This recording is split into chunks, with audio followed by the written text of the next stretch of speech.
Level off around 66.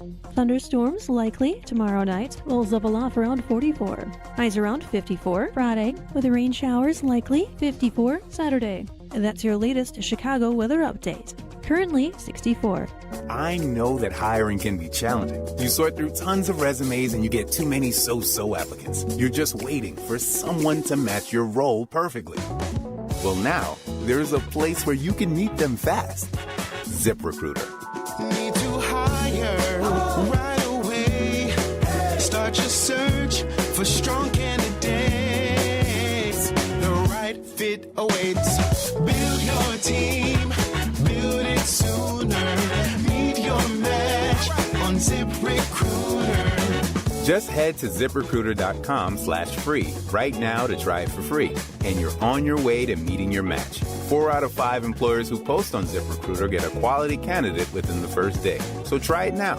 Go to ZipRecruiter.com/free. Once again, that's ZipRecruiter.com/free. Meet your match on ZipRecruiter. Try it free. You're listening to WCPT 820 because facts matter.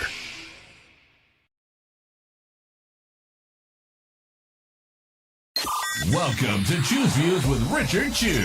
Get ready to dive into a world of insightful conversations and thought-provoking discussions. As progressives, our job is to have an all-inclusive, full-on assault with all of our players. A show that focuses on moving our political, social, economic, gender, and cultural conversation forward. And all of our players means all of our players. It's Choose Views. And now, here's your host, Richard Chew. Good Thursday morning, progressives, and all the rest for sure. Welcome to the April 9th, 2026 edition of Choose Views. 773-763-9278 is the number. Find my show on Facebook Live, TuneIn Radio, and YouTube, of course. Also, we are broadcasting on AM 950 in Minneapolis, AM 1520, and 103.5 FM from Warren County, North Carolina. Email me at richard@WCPT820.com and follow me on all of the social. You know what? There might be a couple that we don't even know about that are out there that are up and coming. But you know, X, Instagram, LinkedIn, Facebook, Spoutable, Substack, The Stack, Threads, and Blue Sky. And shout out to my man Henry and my man Mike getting us off the starting blocks this morning. Catch all of our shows by subscribing to our WCPT podcast on Apple Podcasts, Spotify, and Amazon, and of course iHeartRadio. There you can get Choose Views, featured interviews, Joan Esposito, live, local, and progressive, Patty Vasquez driving you home, and the big picture used to be now known as It's a Democracy, Stupid. Edwin Eisendrath on the weekends, on Saturday. All of our shows out Chicago, everything that we do, our evening shows during the weekday. We got so much happening now that AM 950 is part of the team. So, you know, check out all of our other programming that we have in the evenings. It's always good stuff. That, like when you go to that place that we call heartlandsignal.com, you can share and let people know about our shows as well as our articles and posts that are over at our digital platform. It's cool. And some of the articles, right, we just talked about this yesterday. Chris Taylor won up in Wisconsin, the Supreme Court election, defeating the conservative Maria Lazar handily by like 29 points. So that was great to see. And I'm always happy when we can have a win like that, no matter if it's a local election or a statewide or a national, because a win is a win, and it's all part of the momentum that we need to have as we go forward this year with special elections, additional other states that have primaries. We want to. Every win is a win. Every win lets people know that we are coming for their stuff. We're letting the Republican Party, who got us in this horror show, and frankly, Republican voters, let's just call it as it is. Let's not be afraid to call it out. It's like diagnosis of a condition. We were talking yesterday with Dr. Mora and John Anderson about the importance of diagnosis. And, you know, for all of us, I won't just say for me, for all of us, getting our medical checkups is critically important, which is why having health care for everyone is critically important.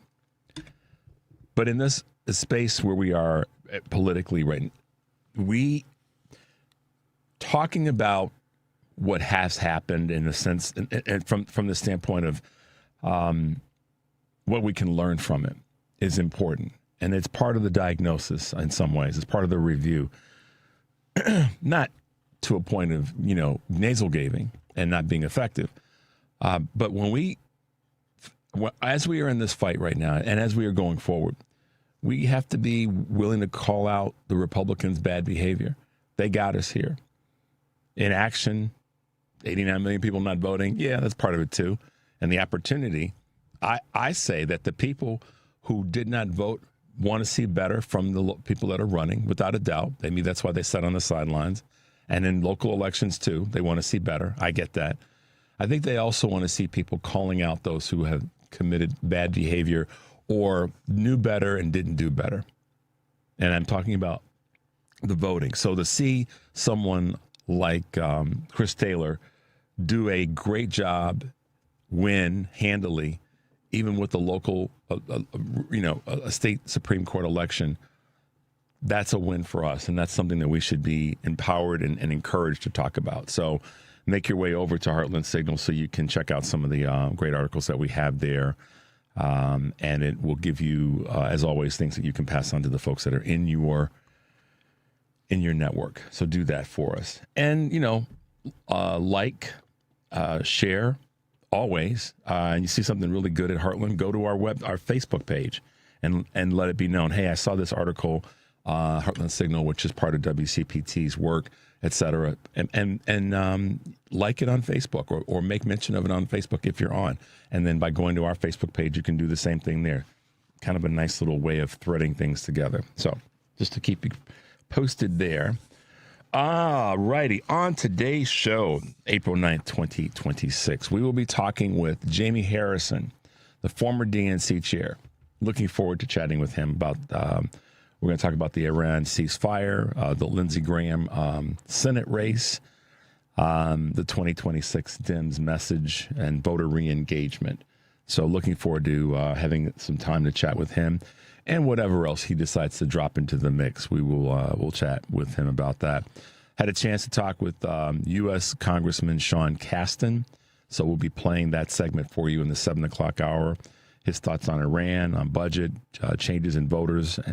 So that'll be a good segment for you guys to plug into. And then at 7:30, we'll be talking with the CEO of Democracy Forward, Skye Perryman. Skye's been with us before. Couple times before, and basically what people are saying about Trump's war and the legal rules of this war, and she will bring us some additional information and some updates on ICE, and we may meander into talking a little bit about TSA. So that's who we have on our show today. That's who our guests are. So looking forward to hanging out with them. We have a question for you. I want to make sure I didn't misplace something. We have a question for you that I think will be good to kind of tickle your brain a little bit. Where did Iran rank as an important or most important topic in your world prior to Trump's war? So in other words, how important was Iran before Trump's war started? Now, let me put some guardrails on there. That's not saying that Iran should not be, or the country of Iran is not an important country, like any country that we that are either our allies or maybe our, we're contentious with. I won't say our enemies, but we're contentious with. And we clearly had a contentious relationship with Iran before we started to bomb and attack them and go to war with them.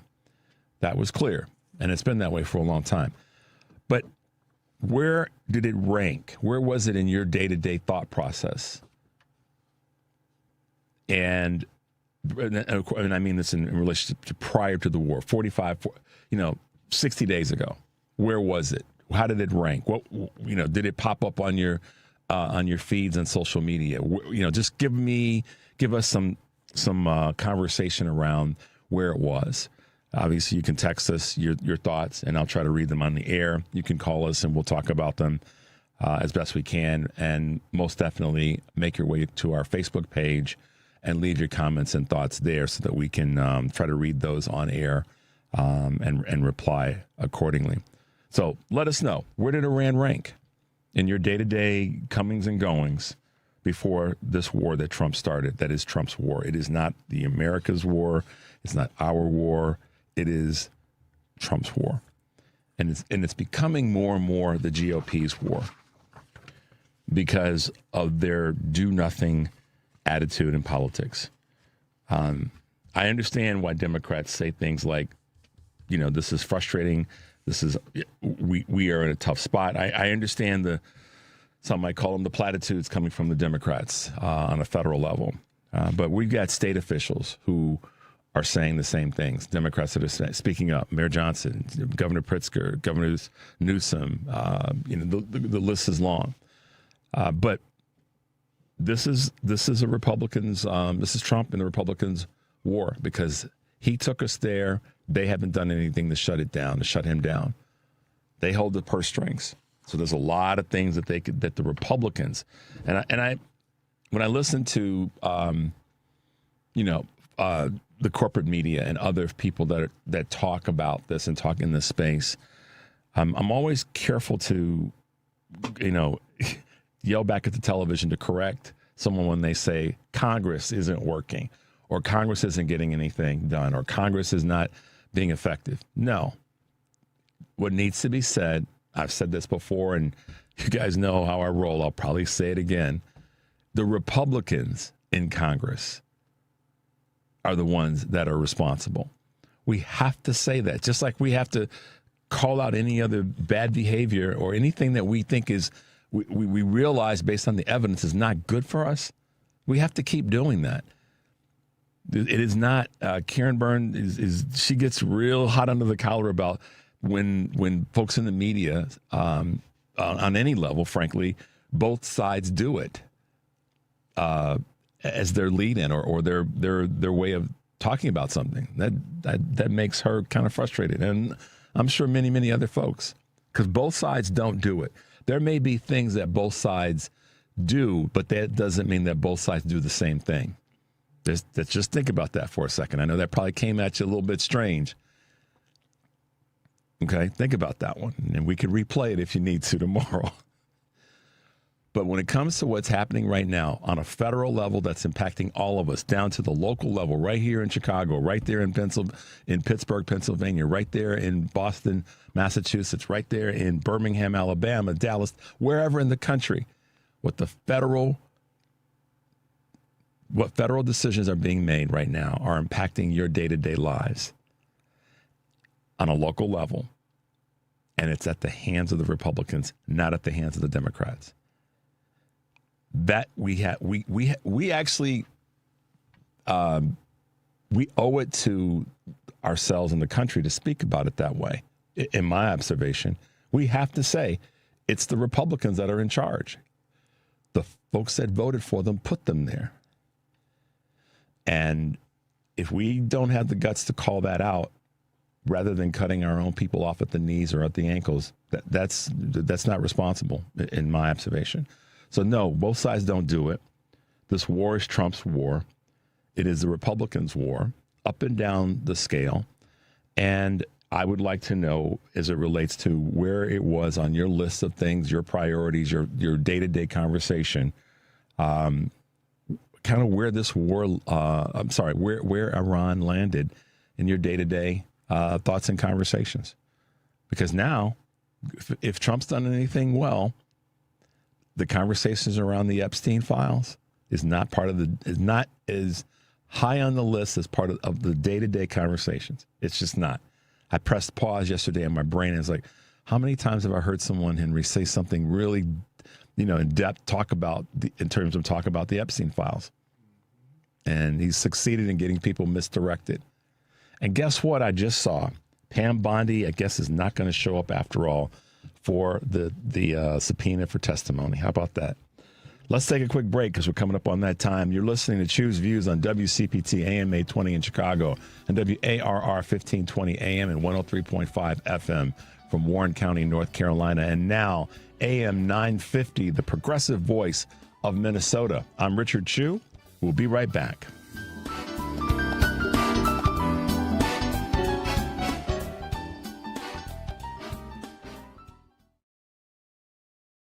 If you love to travel, Capital One has a rewards credit card that's perfect for you. With the Capital One Venture X card, you earn unlimited double miles on everything you buy. Plus, you get premium benefits at a collection of luxury hotels when you book on Capital One Travel. And with Venture X, you get access to over 1,000 airport lounges worldwide. Open up a world of travel possibilities with the Capital One Venture X card. What's in your wallet? Terms apply. Lounge access is subject to change. See CapitalOne.com for details. Teachers are dynamic leaders, shaping a new generation. They bring a variety of perspectives from diverse backgrounds, innovating how they teach to prepare students for our fast-changing world. Achieving this takes skill and expertise. They're tireless explorers, creatively discovering a universe of solutions, telling stories, experimenting, inspiring, mentoring, connecting cultures, and connecting with each other. Leading by example. Experience the unique joy of helping students thrive. Teaching is a journey that shapes lives. Are you ready to begin?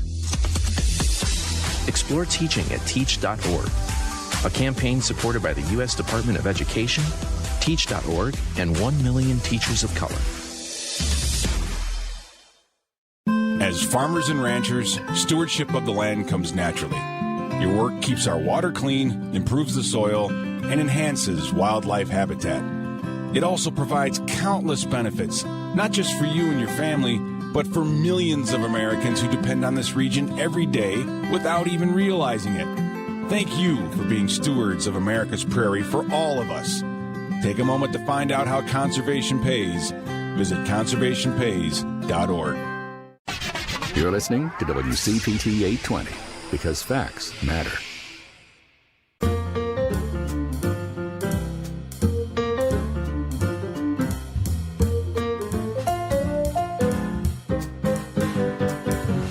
No fake news here. It's Choose Views with Richard Chu.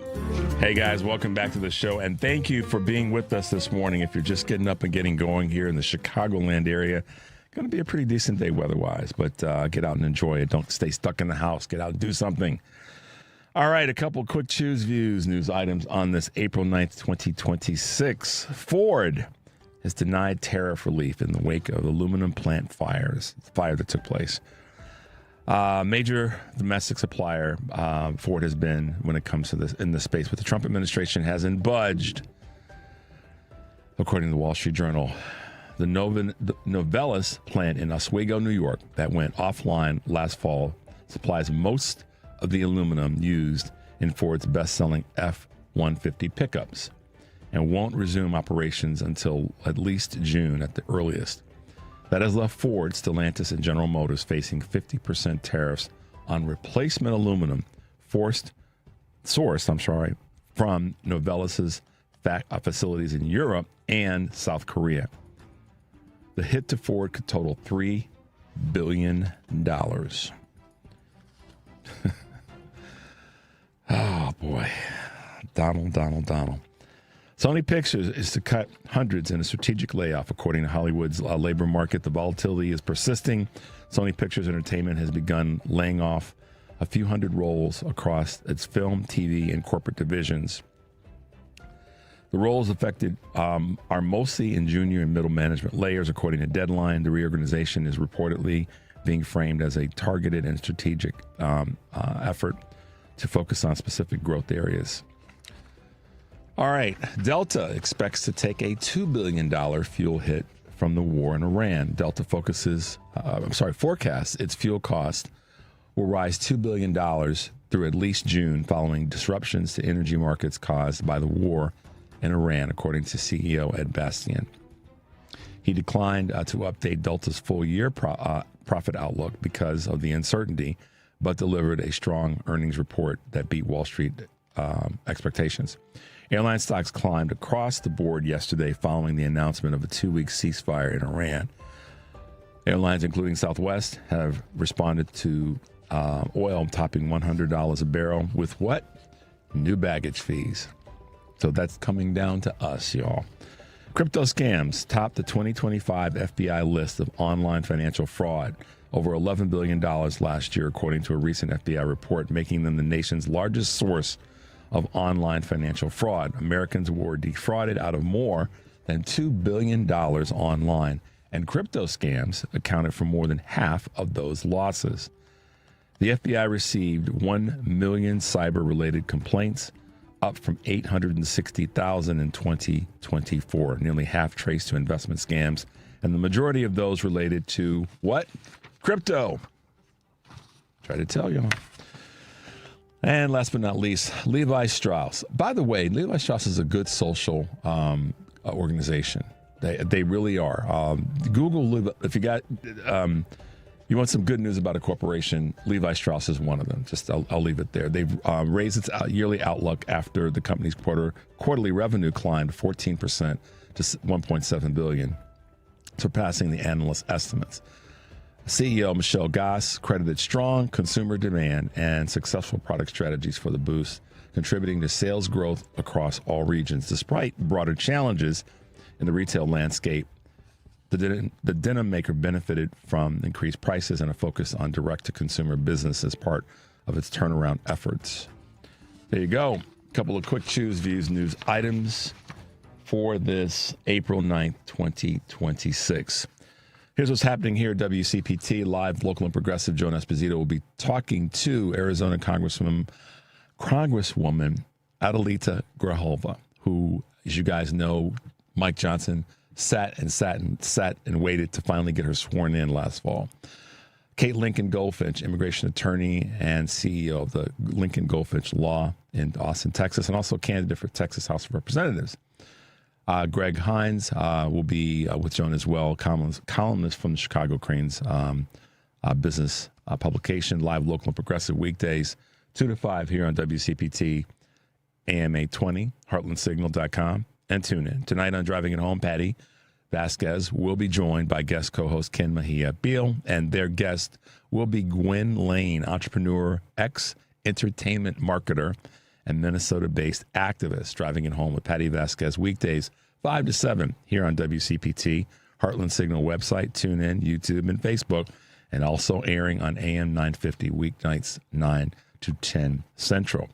Tomorrow on Choose Views, I'll be joined by our good friend Karen Byrne from True Blue Politics Podcast, and Sean Smith Pierce, as well as Jody Hamilton of the Politics Bar, now airing weeknights 7 to 9 p.m. Central here on WCPT.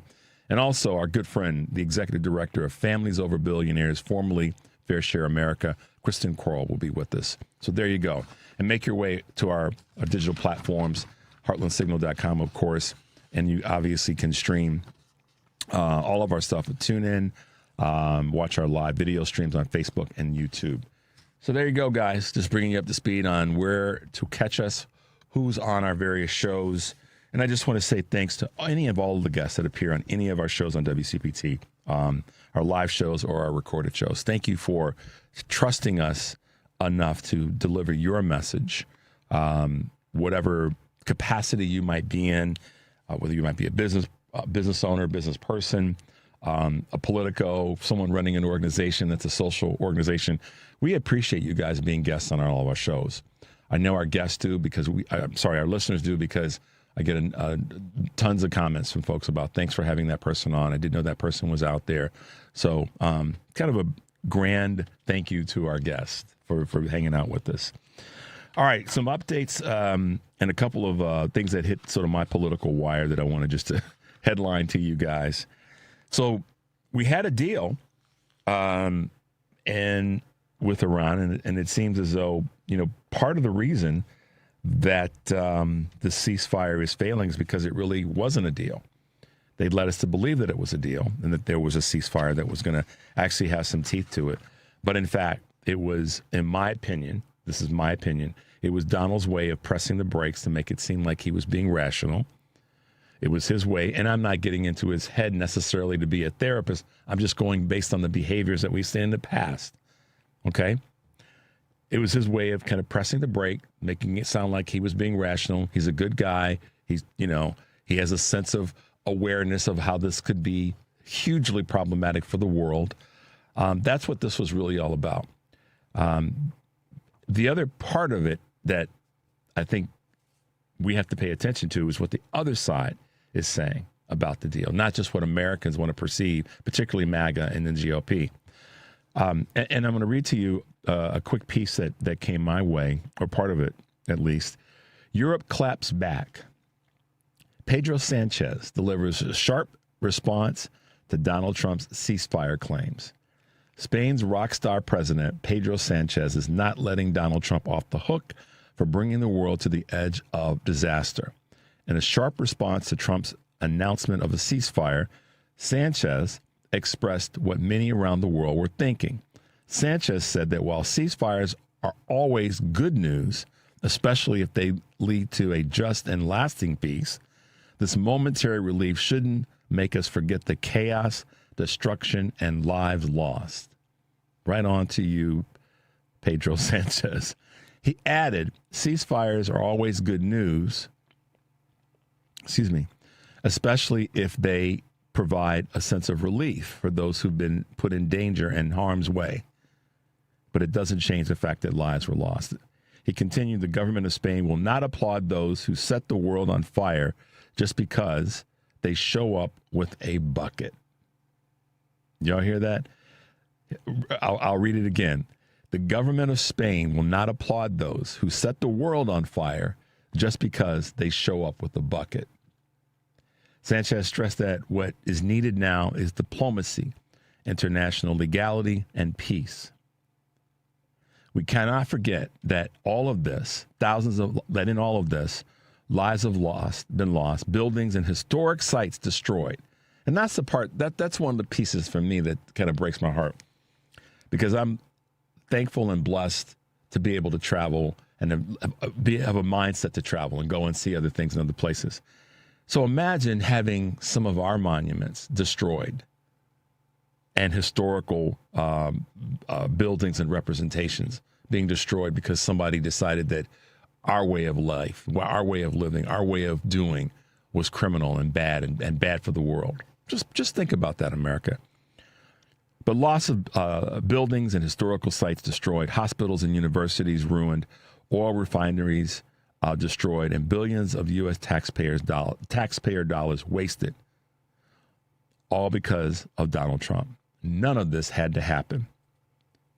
If it wasn't already clear, Trump has cemented his legacy as the worst president in American history. Wow. Shout out to Pedro Sanchez. If you want to know more about him, don't listen to me. Google his name and check him out. With that being said, guys, we're going to take a quick break. The number is 773-763-9278. You're listening to Choose Views on WCPT AM 820 in Chicago, WARR 1520 AM, 103.5 FM, and AM 950, the progressive voice of Minnesota. I'm Richard Chu. We'll be right back.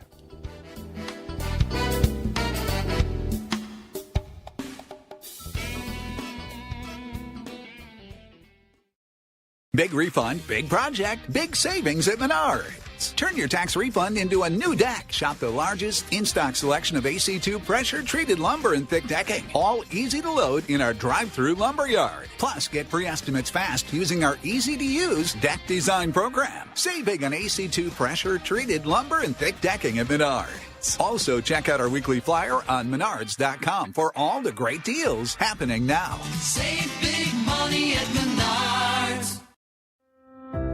These are real stories of speech-language pathologists and the people they helped.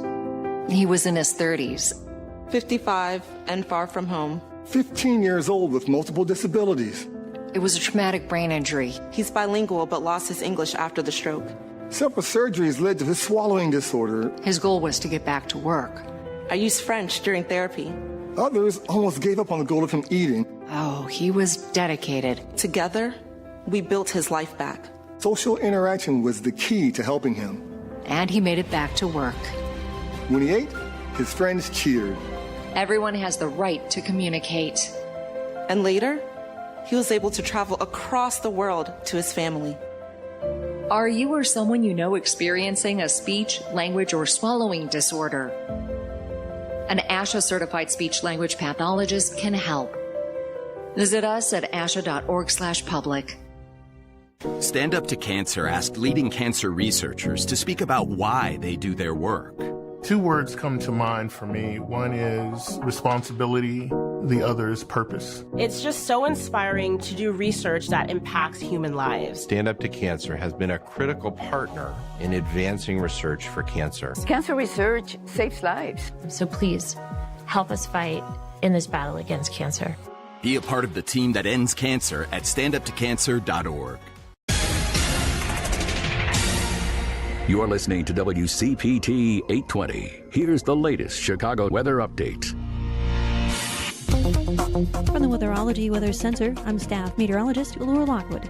Chance of rain showers tonight, otherwise cloudy skies expected. Lows dip down to about 54. Southwest winds 10 to 20 miles per hour. Sunshine mixed with clouds at times tomorrow. Chance of rain showers, highs level off around 66. Thunderstorms likely tomorrow night, lows level off around 44. Highs around 54 Friday, with rain showers likely 54 Saturday. And that's your latest Chicago weather update. Currently 64.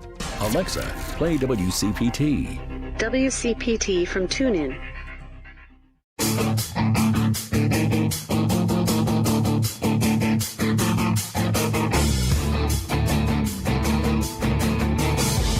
Debunking the lies your uncle saw on Facebook.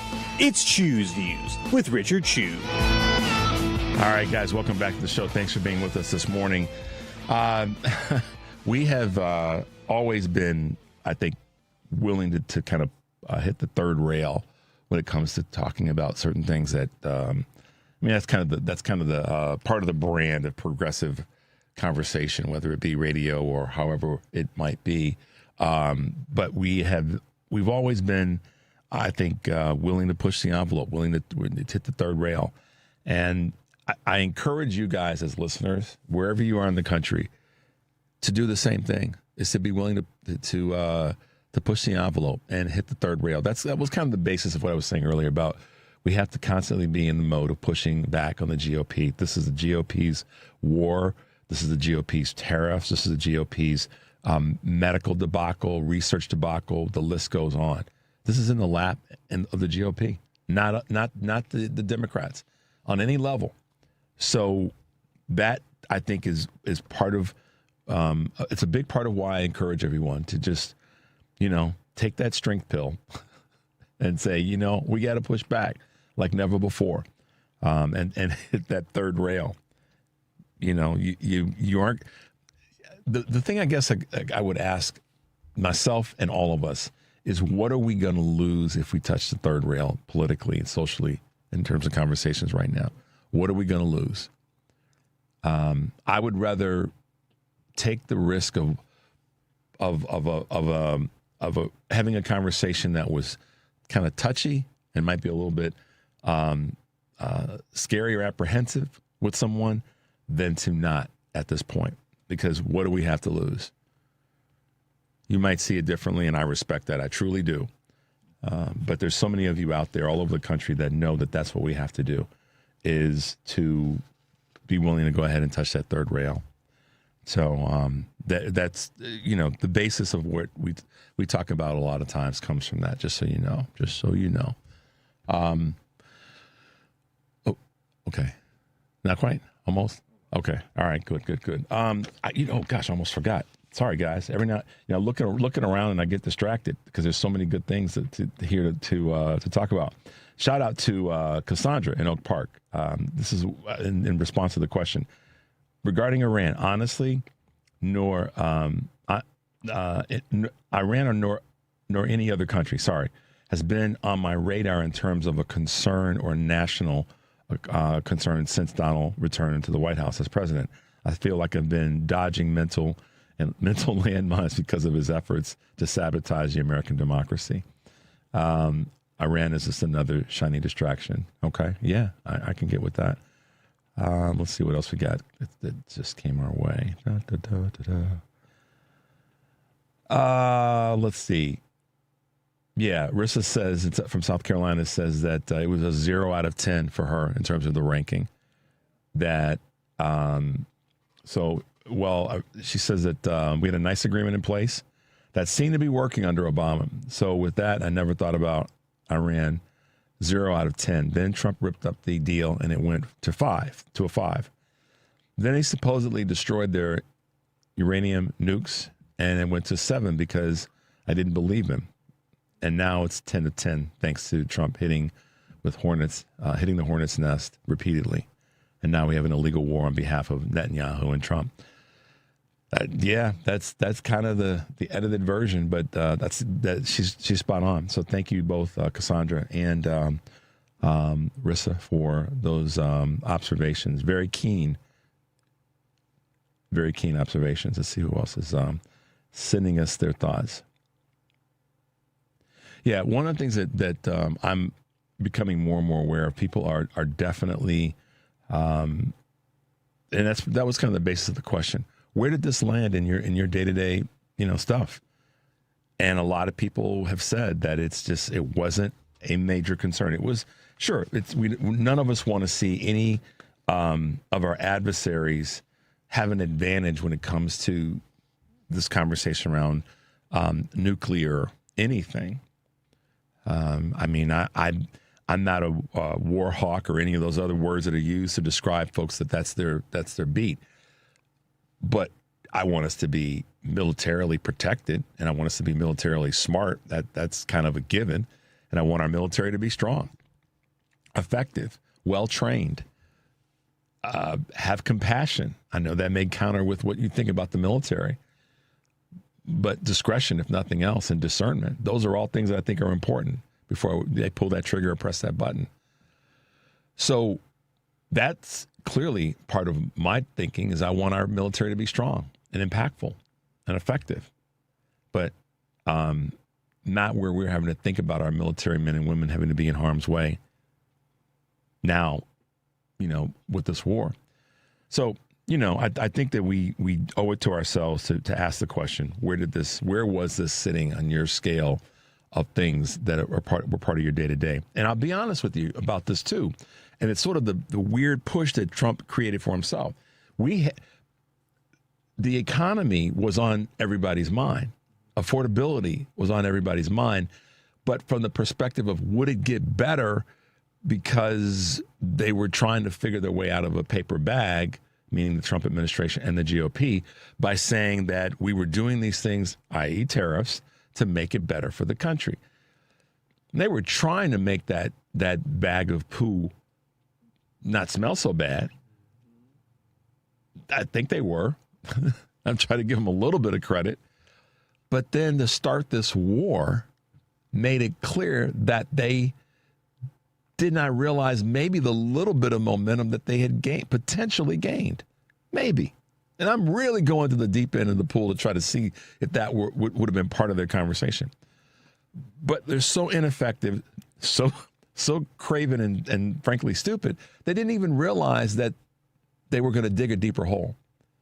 And no matter how you look at it, this war has dug a deeper hole for whatever Trump was trying to say he was doing to improve this presidency and the country at large. So, but we've got somebody with us this morning that has a lot to say about that, has seen it from a lot of different angles. And I always love it when I get to see his big cherubic smile when he's on different broadcasts. See, check it out. Look, am I right, Henry? That big old cherubic smile. Summer of 2024, we were blessed to have our Democratic National Convention right here in Chicago. And I had the opportunity to meet this dude. I say dude respectfully, to meet this man and hang out with him for a little bit and just watch him navigate and do his thing. Political strategist, former chair of the Democratic National Committee, now the host of At Our Table, is none other than Jaime Harrison. Good morning, Mr. Harrison, and welcome to Choose Views on WCPT. Good morning, brother. It's so good to be on with you. Listen, we had such a great time in Chicago. I know such a great time was had that you guys are trying to host a convention again. That's right. You know how we roll in Chicago. Oh man, it was fantastic. If we're gonna get accused of voting, of the old, 60s stuff and double vote, that old garbage. We're gonna get accused. Then why would we not ask? Hey, let us do it again. Oh well, it was one heck of a party. It really was. After that convention, Richard, Congressman Clyburn called me. He said that, Jamie, I've been to every convention, I think, since the late 1960s. He said, now, I don't want you to get a big head because I know you already got one. But that was the best convention I've ever been to. And that really made me feel good. It should. It should have because it was my first. This is crazy. I'm a couple years older than you. I've been politically active since teenage years. Yeah. It's the first one that I physically went to. Wow. And it just by luck of things in the past, I wasn't able to go to different ones, blah, blah, blah. It is what it is. But this was one that there was no way, crutches, bandages on. I was going to be there. And, of course, the blessing of having my show on WCPT and WCPT's representation there was also that we were a big part of the event in terms of the media and all that. But I heard that from a lot of people that are of Representative Clyburn's age group that have been to a lot of them before you and I were even really able to go to them. So they've been around a minute. They've been around and they've seen. And I heard that from a lot of folks. I heard from some people who are not very politically active here in Chicago. They were like, wow, everything went well. There were no issues. And I Mayor Johnson has been on our show a number of times, and I was proud for him. I was proud for Governor Pritzker, all of our state folks that worked really hard, law enforcement, all over everybody to pull that off in coordination with you and your team. So we can still have kudos about that because it was a great convention. Right. We did not get the outcome in the election, obviously, that we all wanted, and that the country and now the world would be better off if we had gotten. Yes. But the convention was great, and kudos to you for that and all your team and staff that helped to make it happen. So here we are.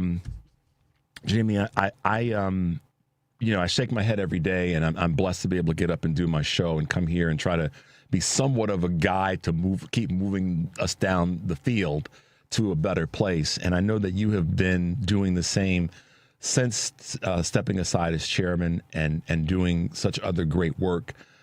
Talk to us about how you now are navigating your life and how you are and what you are doing. We know that you've got this wonderful podcast, but what are you trying to do to still have your hands in the influence of where we have to go as a party?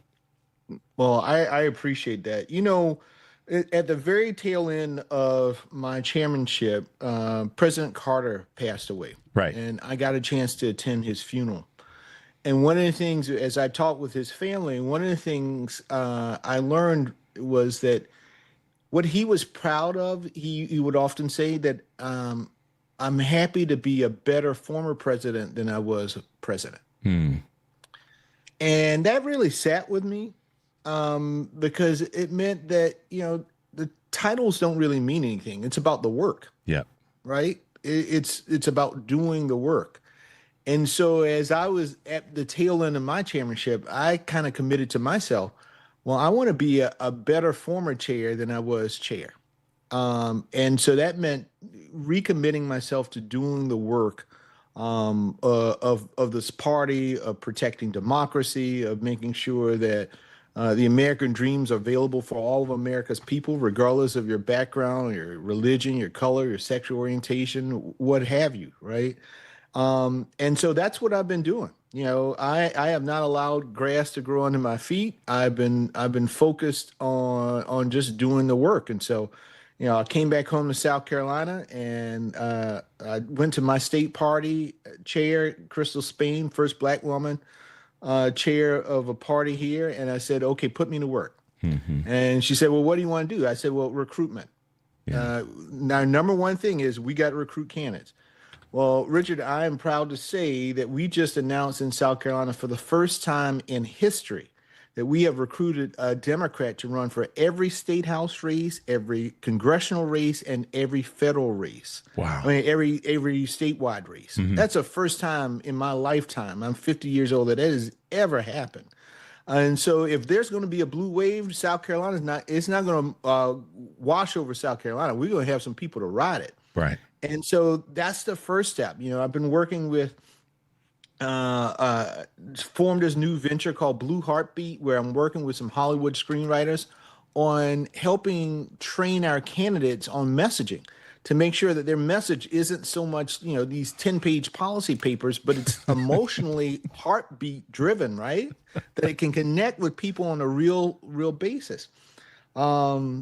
So my wife has said, I think you're busier now than you were when you were chair, because I'm just doing a lot of different things because I just want to make sure that when November comes around, that we can put a check on this maniac in the White House. Yeah. And that means that we have to win on the state house level across the country. We need to win governor's mansions.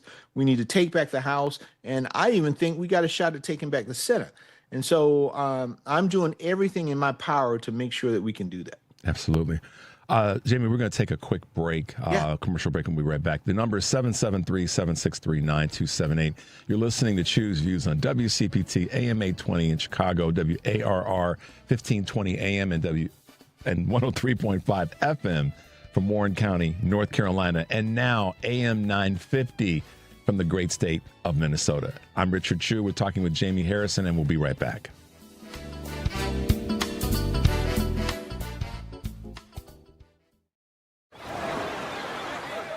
Hear that?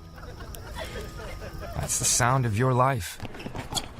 Perfectly imperfect. Beating in rhythm to the world you've created. But every time you drive after drinking, the music gets drowned out. Your life sounds pretty great. Don't let a buzz ruin it. Buzz driving is drunk driving. Don't drive buzzed. A message from NHTSA and the Ad Council. The best words to hear at the TSA security checkpoint? You're good to go. So check before you jet. Avoid delays at TSA security checkpoints by making sure you have an acceptable form of ID. That means a real ID, passport, or other acceptable forms of identification. Visit tsa.gov/ID to check the full list of acceptable IDs. Avoid travel delays by checking ID requirements, and you're good to go. Tell me how you're doing, really. Tell me that you missed the bus this morning, your rent's past due, and your stress level has skyrocketed. I'm here for you, to listen, not judge, to connect you to local mental health resources. No matter what you're going through, specialists like me from NAMI Chicago Helpline are here for you.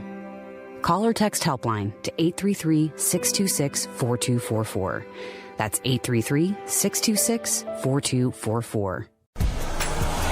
There are 1,000 ways to say it. Nope. Knock it off. Shut it down. Dream on. No dice. Give it a rest. Not a chance. Or just all text. You focus on the road. As a passenger, you have the power to prevent an accident. There are 1,000 ways to stop a distracted driver. Choose one. A message from CTIA. Chicago's Progressive Talk, WCPT 820, where facts matter.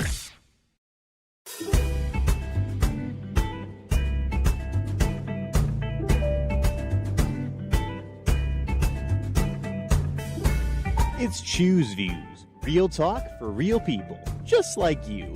Give us a call now, 773-763-9278. Now, back to Richard Chu. Hey guys, welcome back to the show. If you're just tuning in, Richard Chu, this is Choose Views, and we are talking with Jaime Harrison, who was a former head of the DNC, and now just being a regular dude doing a lot of work and too much stuff, according to his wife. But it's great to have you with us again. And we have to do this with some regularity. I know that you are busy as all get out, but your voice is an important voice that we want to make sure our listeners across the country are aware of, and that know that you are still plugged in and that you're still active in what's going on. So I look forward to having you back as often as you can join us. Let's do it. We can. I'll talk with the team. Every other month or whatever you want. We'll increase the frequency. Sounds good to me. Listen, before we went to the break and before we get to the end of the segment quickly today, I got to ask you this question because you were talking about South Carolina and what's happening there. And yes, South Carolina is working hard. North Carolina is working hard. Yeah. Anderson Clayton, who we've had on the show, and I came down and did a town hall with her there in Rocky Mount. But the big conversation regionally and certainly in the state is what's happening with this race with Lindsey Graham and Dr. Annie Andrews. Are we in range here? Are we going to be able to pull this off, or what's happening there? And you would know better than most. Yeah. Well, I ran against Lindsey in 2020. I know. And I think the environment is even better for Annie this time around. Hell, I'm actually a little jealous that I wish I could have run in a year like this. You laid the path, though. That's the thing. Yes. And I'm doing everything I can to help Annie out. Lindsey's unfavorables are at an all-time high. The man he was unhinged when I ran against him in 2020. He is even more unhinged. Seems like he's drinking all the time. I don't know. I mean, this race is a choice between chaos and competence. Yeah.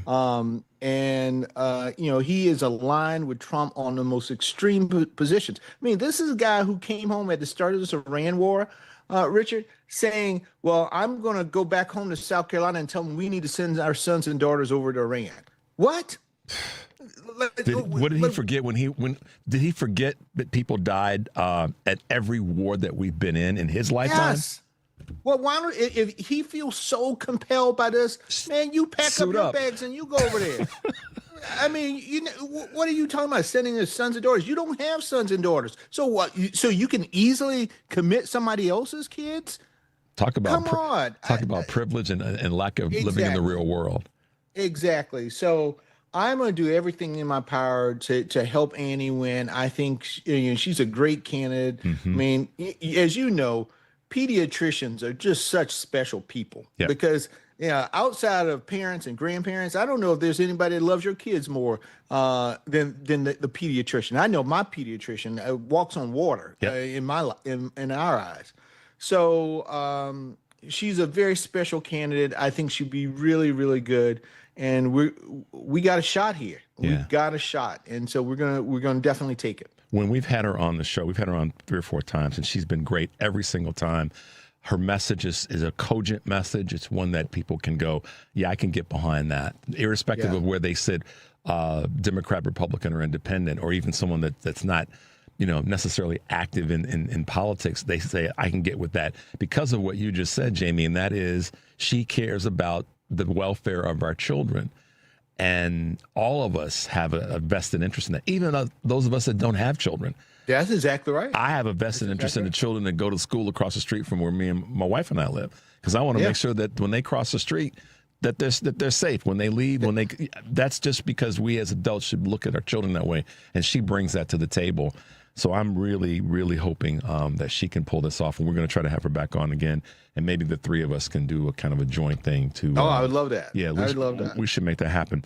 So we know we got this thing in November called the midterms, and Lord, we have to win these. We have to take back the House. At least take back the House. Is our message, and this is not meant to be a closed-end question, but as you look at our message, the message of us as Democrats, is our message the one that we need to have to win? And I know we've had some great successes 2025 with some of the special elections and all the rest. We've gotten off to a good start this year. We didn't pull it off in Georgia, but we've got some great things happening. But is the message strong enough to get us across the finish line with the House and really be one that people can go, the Democrats got it right this time? Does that make sense?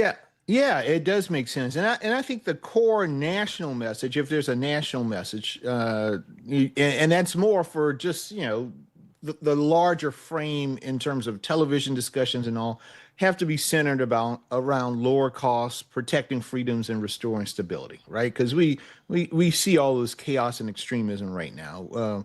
The freedoms that are being attacked right now from either the Supreme Court or the President of the United States, from voting rights to reproductive rights, and then costs are through the roof. I mean, healthcare, housing, gas right now, it's just through the roof. And I think those have to be the three core components of it. But what is really important is your message has to be hyper local. Okay. It has to be hyper local. If you're a candidate, it's almost like you don't really care what House Dems and Senate Dems are talking about. You got to make sure your finger's on the pulse of what the people in your community is actually concerned about. So if cost is the overriding thing in your community, then guess what? You are a broken record. Everything you do has to be centered around cost, right? It's skipping. It's going right back to that same thing every time. And so it really has to be hyper local, because that is how we win these very competitive races, that people feel like you are hearing them. Like you're not trying to address what Chuck Schumer or somebody else is talking about, but you are laser focused on them. And that you hear them, that you feel them, and that you're going to fight for them when you go to D.C. or you go to your state capital. Yeah. And I think that really has to be the core of it. One of the things that so many people right now are trying to figure out, Jamie, is, okay, so what do I do? What's my involvement going to be like? And I'm talking about this in terms of voters. Yeah. So if we've got good candidates, and you're doing a great job of recruiting great, talented people there in South Carolina, and we need to have more of that as part of our national conversation. Strong candidates that are able to say, this is what I'm against, but this is what I'm also for. I think we can do both. We should do both. Yes. But as we wrap up, what are a couple of things that you want to see from voters to be the other part, sort of that outreach hand from the candidate and the outreach hand back from the voters, in terms of what voters can be doing, or a couple of quick tools for folks to be able to lock into? First things first is we know that this president is threatening the voting status of Americans right now, trying to politicize voting in this country and even take it over from the executive office. So the first thing I ask everybody, check your voter registration status. You can go to iwillvote.com. You can plug in your zip code, go connect to your voter registration office, and make sure that your information's updated, that your status is good, that you're an active voter. That's the first step that all of us need to do. And then once you have done it, it's sort of like when you're on a plane. They said put your mask on first, and then apply the mask of the other folks. Then check everybody else in your household. Mm-hmm. Make sure that their voter registration status is updated. And if they're not registered to vote, make sure that they do get registered to vote. We need a turnout in this election so that even if he tries anything, it is so overwhelming that he can't rig that, right? That he can't do anything nefarious with it. That's really important. And then the third thing, and I would conclude with this, is folks, just get involved in some fashion or form. Yeah. Go to forums, put a check on these members that are running for office, and make sure that they know that you are listening, that you are paying attention. That's really core to what we're doing right now. Jaime Harrison, thank you for being with us this morning. Look forward to having you back sooner than later. Be safe, and we will talk to you soon, okay? Thank you, my friend. You take care. All right. Looking forward to being back on. All right. Sounds good. 773-763-9278 is the number. This is Choose Views on WCPT AM 820 in Chicago, WARR 1520 AM, 103.5 FM, Warren County, North Carolina is the place, and also AM 950, the progressive voice of Minnesota. We'll be right back.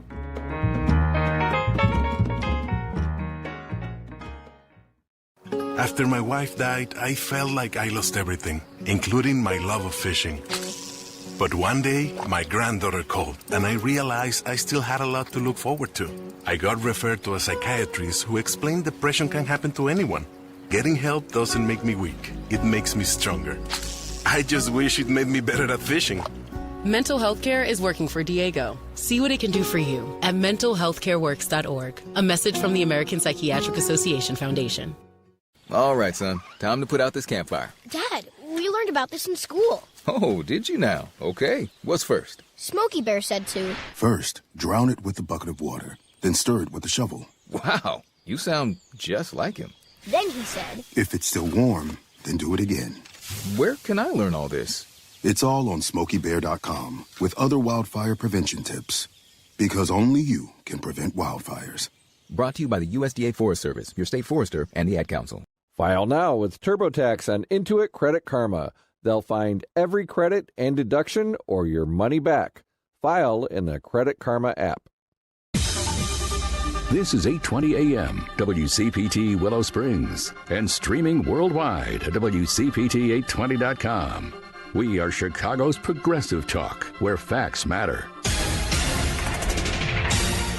Now, your WCPT 820 weather update.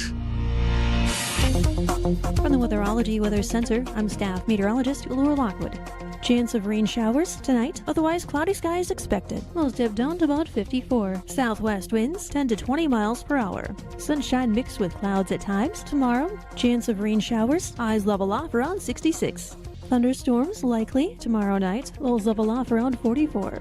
Highs around 54 Friday, with rain showers likely 54 Saturday. And that's your latest Chicago weather update. Currently 64. That's the sound of the ComEd Energy Efficiency Program, saving you money and energy. With rebates on Energy Star appliances, so you can come back to a home full of savings. Discover more ways to save at ComEd.com/home savings. ComEd, powering lives. Talking to your kids about the dangers of vaping can be hard. Getting them to listen to hot gossip is easy. So here's some drama you could share with your kid. Dude, did you hear about Cassie and Jake? No, but did you hear that vaping can cause irreversible lung damage and nicotine affects brain development? Nuh-uh. You don't need to gossip if you want to have an open conversation about vaping. So if you want to get tips on when and how to talk to your kids, visit talkaboutvaping.org. Brought to you by the American Lung Association and the Ad Council. Because facts matter. You are listening to WCPT 820.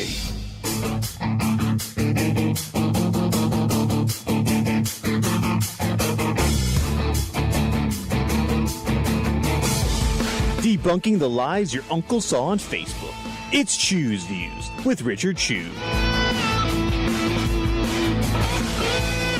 Welcome back to Chew's Views. Thanks for being with us, guys.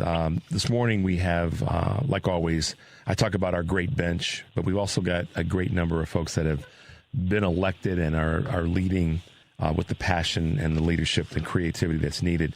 And Illinois is not short on some great folks in Congress, both in the Senate and, of course, in our House of Representatives. Sean Casten is the U.S. Representative for Illinois' 6th Congressional District and is joining us this morning to chat a little bit about some relief that I think we're all feeling in one way from the fact that we did not decide to end civilization for a sovereign nation, irrespective of who they are and what they look like. Welcome to the show, Representative Casten.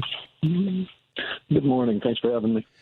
Yeah, I know that you, like so many others of us, have we had a little bit of a sigh of relief last night or the night before that we were worried that this could be a problem, and obviously it would have been destructive to so many people. And I don't know, what do you have any trust or feeling or thought? I know you do in this 2 week putting the foot on the brake, if you will. So I don't want this to sound, unduly crass, but my colleague recently described Americans' relationship with Trump as like being in a relationship with an abusive partner. Yep. And the reality of right now is you have a president who was threatening to end the civilization of 90 million people. And I'm not criticizing you for your framing here, but to say that it's a sigh of relief when he came home and didn't beat us last night. Yeah. That's the moment we're in.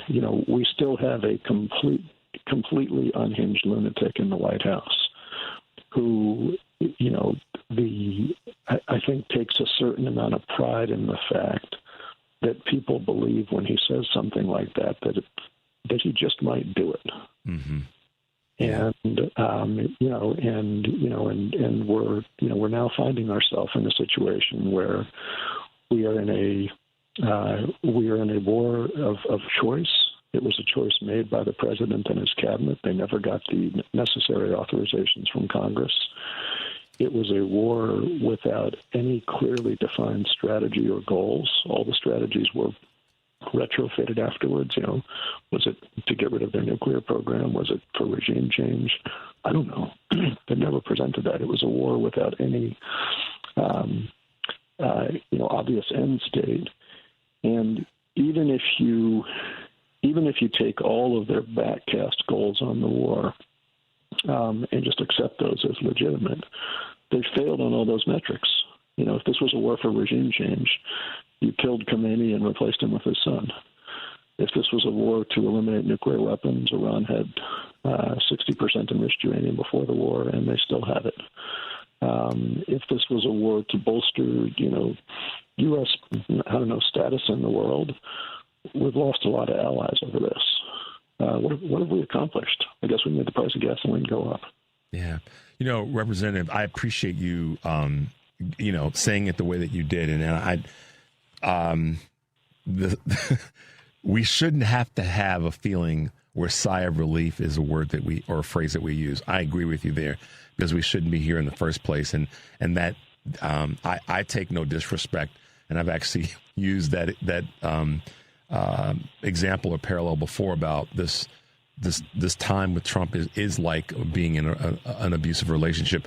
Whoever the abuser or abused is, it is so very similar, because you're waiting to see if that abuser is going to not do something today, but a half an hour later, because of the change of the wind, they do something that's in line with their previous abuse. So I fully get that, and I don't think any of our listeners anywhere in the country think that you're oversimplifying that or bastardizing it, because it is where we are. And I think that, to be honest with you about this and all of us, I think it's good for us to recognize, part of our own diagnosis, that is where we are, and we've been for a while.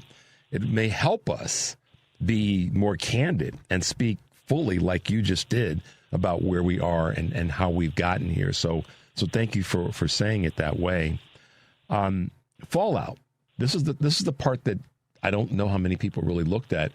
Yes, we look at the possibility of a nation being eliminated, but to do that, the fallout based on our environment of what would have happened or what could happen, the fallout of our relationships with our allies, and also the fallout that increases our enemies' willingness to still want to come after us, is the other part that nobody's really talking about. And that's the part that creates a specter of fear, where not enough people are talking about fallout beyond just the potential of X number of human beings being decimated.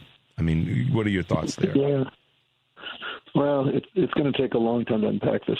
Number one, I think it's a bit of a tell that you frequently hear, whether it's Trump or Rubio or Hegseth, talk about the fact that Iran has been, this existential threat for, going back to 1979. And, that of course was the Iranian hostage crisis and the rise of some of the more extremist groups in Iran. But it's worth running the clock a little bit farther back, because the United States interfered in the Iranian government CIA program back in the 50s to install a more friendly administration. And we had the Shah for about 2 decades, and steadily lost the trust of the Iranian people that the United States was not a partner. That created the situation where a more extremist Iranian leadership could come in, all those videos that we've seen, death to America, death to Israel. That all emerged as a backlash to what the United States had done. And so, within Iran, I think the fallout from this is that you have a group of Iranian people who are in many ways very westernized. It's a very highly educated society. It's a very modern society that's been held back by this government, who are are naturally very receptive to Western and democratic ideas. And, there was some reporting yesterday that some of those groups of people were considering going out and, putting themselves in front of power plants to make this a humanitarian crisis. So we are losing the hearts and minds of precisely the Iranians we want to gain in ways that have a lot of echoes to what was going on in the 50s. Yeah. So that's fallout number one. Fallout number two is, and this is something where I think everybody, you, me, and all your listeners have a role to play. The rest of the world, when we elected Trump the first time, viewed that as an aberration. When we elected him twice, the rest of the world looks at the U.S. and says, maybe this says something about the character of the American people. Thank you. And there is some, I think, we know as Americans who know our neighbors and, have, more intimate relations with the average American than the average foreigner does, we know that we're better than that. But we sort of have to show it right now because in the, whenever this era comes to a close, you're going to have a whole lot of countries who have been longtime allies of the United States. I met with the leadership of the Danish government, and they were pointing out to us that they have stood by the United States in every war we've ever gotten into, including ones that they had no tie to. They sent, their sons and daughters to fight with us and to die in Afghanistan. They're now saying, why should I do that again for America? Why should I share intelligence with America, Russian ship movements in the North Sea? And they're not saying that because they don't have good relationships with Americans. They're saying that because they're wondering if you could do Trump twice, you could do him a third time too.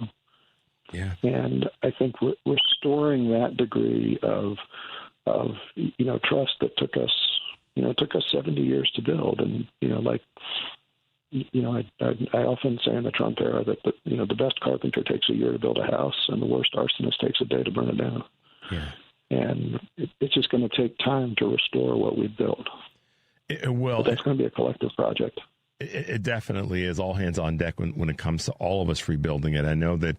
I think about it in terms of just if I travel internationally, if I travel out of the country, I feel like I'm going to be somewhat in apology mode to people, to the country that I'm visiting, to let them know that we aren't all that way. And we certainly didn't all vote the way that this most recent outcome, election-wise, has taken place. So that's a small way. And if I could, I just want to be. We can't say that the people who voted for Trump are fools. Like we may regret them, but if that's the test, the rest of the world says, well, more people voted for Trump than for Kamala, so that must be where America is. I think the hope that I find is in the collapsing poll numbers for Trump, the fact that all of these special elections, people are moving the other way.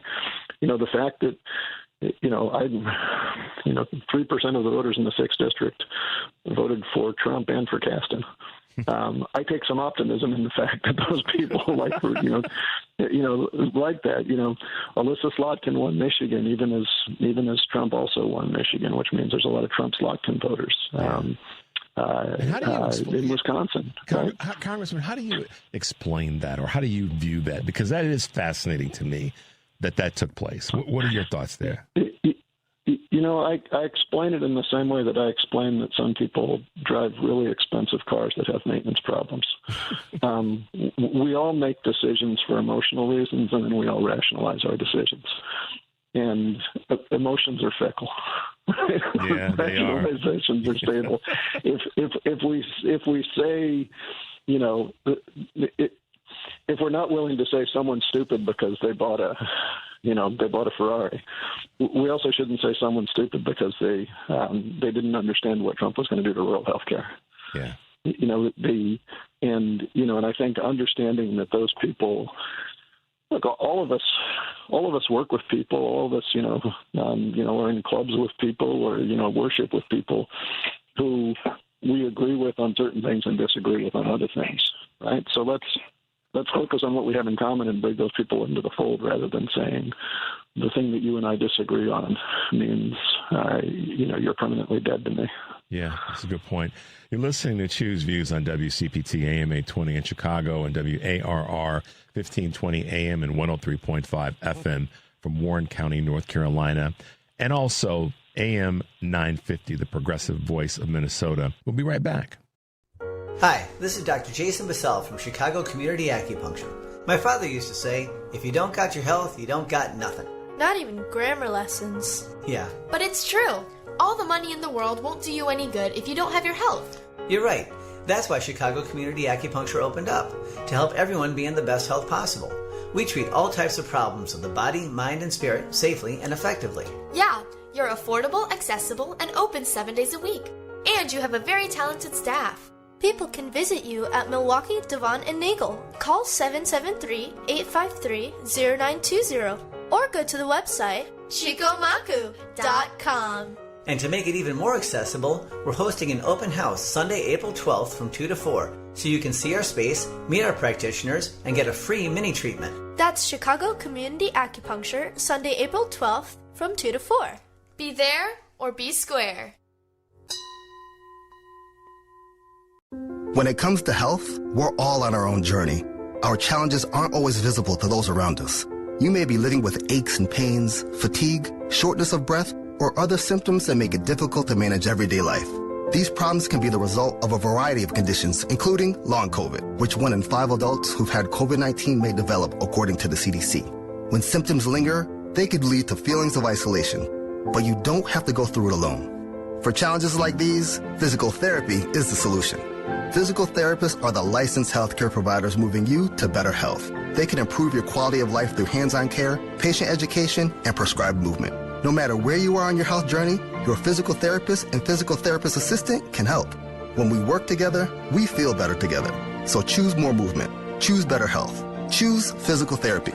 Visit ChoosePT.com to find a physical therapist near you or ask your primary care provider for a referral. This message is provided by the American Physical Therapy Association. Hey Google, play WCPT. Streaming Chicago's progressive talk from TuneIn.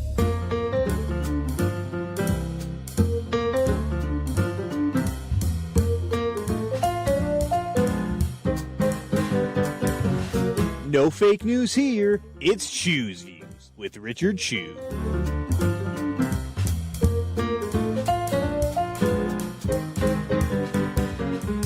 We are talking with Illinois Congressman from Illinois' 6th Congressional District, Sean Casten. And he was reminding us of the fact that, yes, like Maya Angelou says, we are different, but we are more alike than we are apart.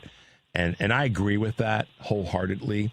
I think also what a lot of folks are feeling right now is how do we bring that difference or put that difference aside to get the bigger prize, which is to take back the thing that you talked about earlier. We've lost our luster. We've lost our leadership role in the world, and we certainly have issues here at home that are taxing people. Let's talk about budget, Congressman. I mean, the money that's being spent. I mean, I was listening to some numbers earlier today, $45 million. I do some simple math sometimes as a former financial advisor. I can do these things pretty quickly. I will say that $45 million, if we take the top 45 cities in America based on population and sent them a $1 billion grant, $45 billion divided by the $45 billion each, that would do a lot more for the safety and the sanctity of that city than us having engaged in an illegal, unapproved war. What are your thoughts there? Look, we're spending $1 billion a day as far as we can tell because we still haven't gotten any clear accounting from the White House on where they're at. The president's budget that he provided to Congress a week and a half ago,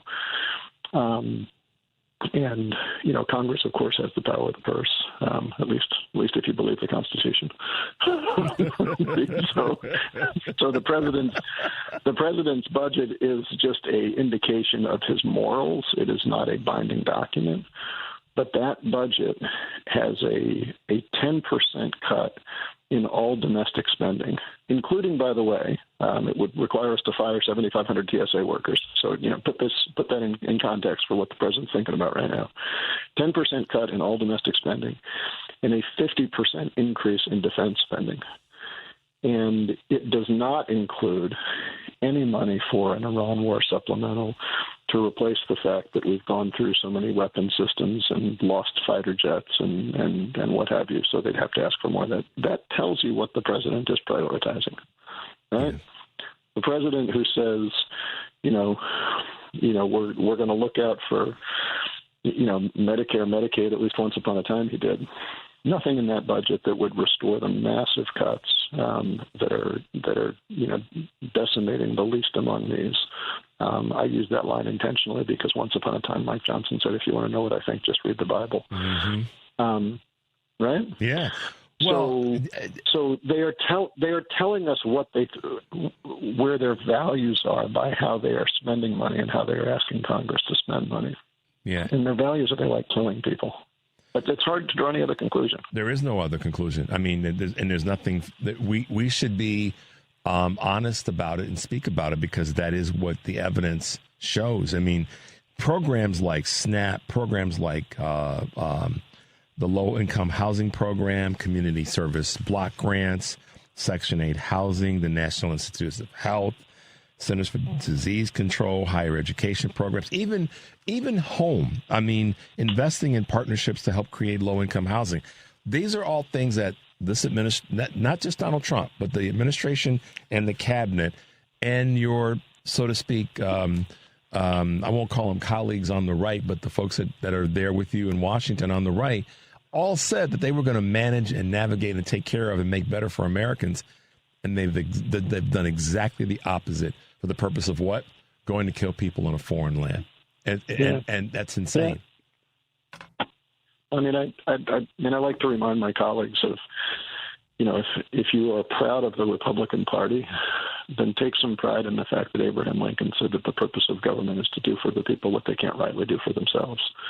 And ask yourself what you're doing. If you're proud of the history of the Republican Party, take some pride in the fact that Ronald Reagan said that the day America stops welcoming immigrants to our shores is the day we give up our position of leadership in the world. Right? Yeah.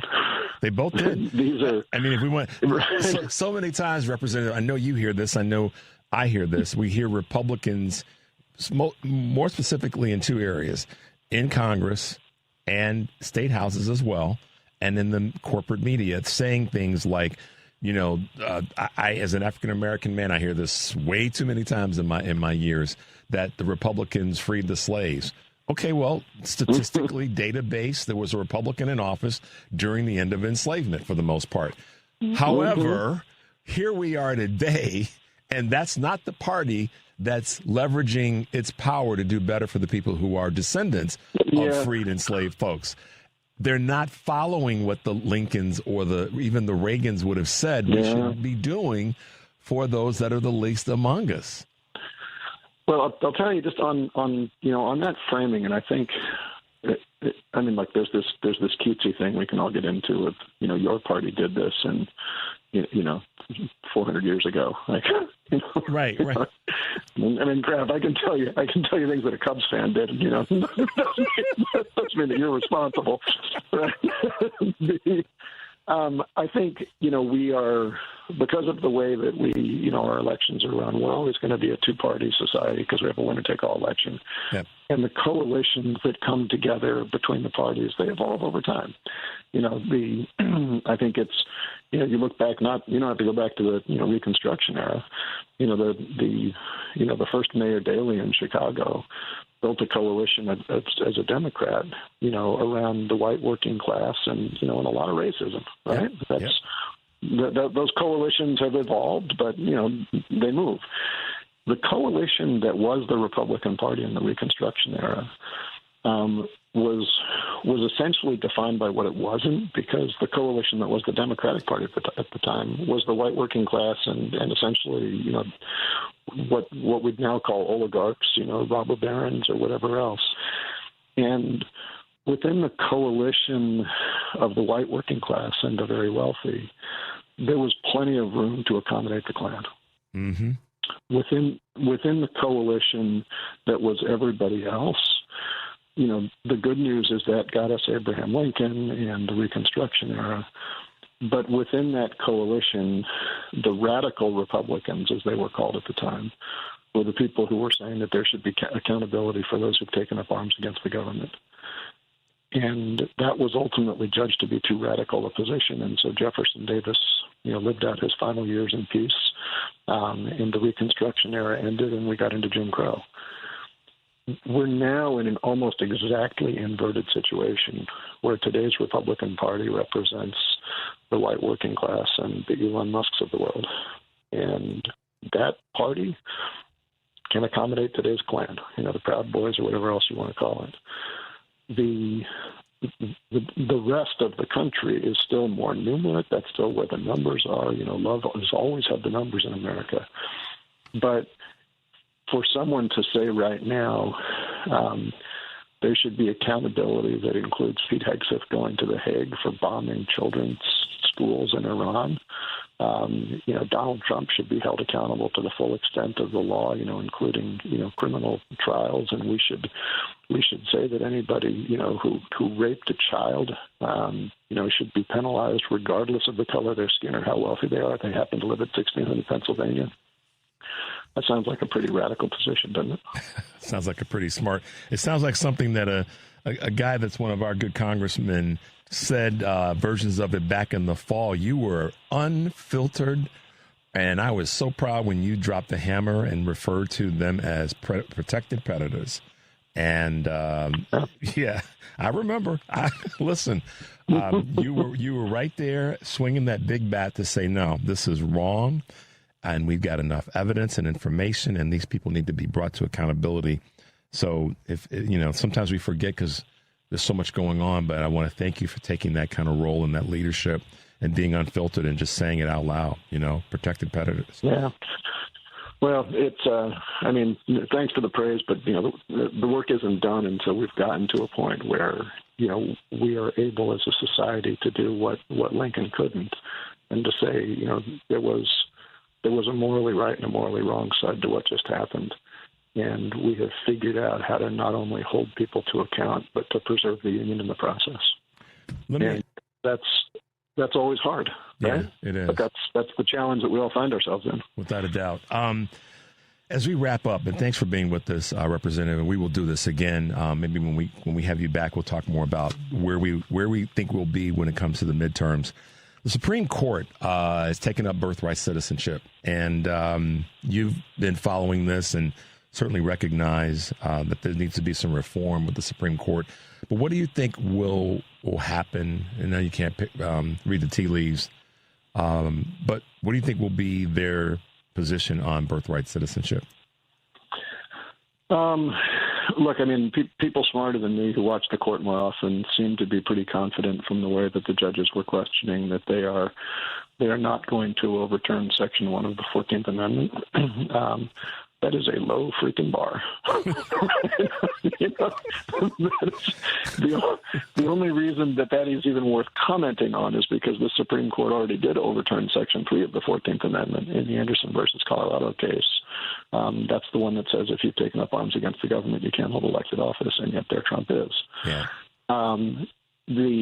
So I think, obviously, the precise way that they rule in this will matter. I think we should be very concerned, though, about the fact that the court even took up that case. Yeah. And anything short of a 9-0 decision is going to be a problem, because the text of the Constitution is unambiguous. Right? Yep.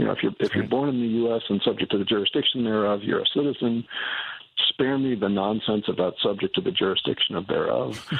All of the debate at the time, all of the subsequent litigation made it very clear that was specifically intended to make sure that, an ambassador who's based in the United States for a couple of years, their kids are not automatically citizens. An invading army who, has children while they're here, they're not automatically citizens.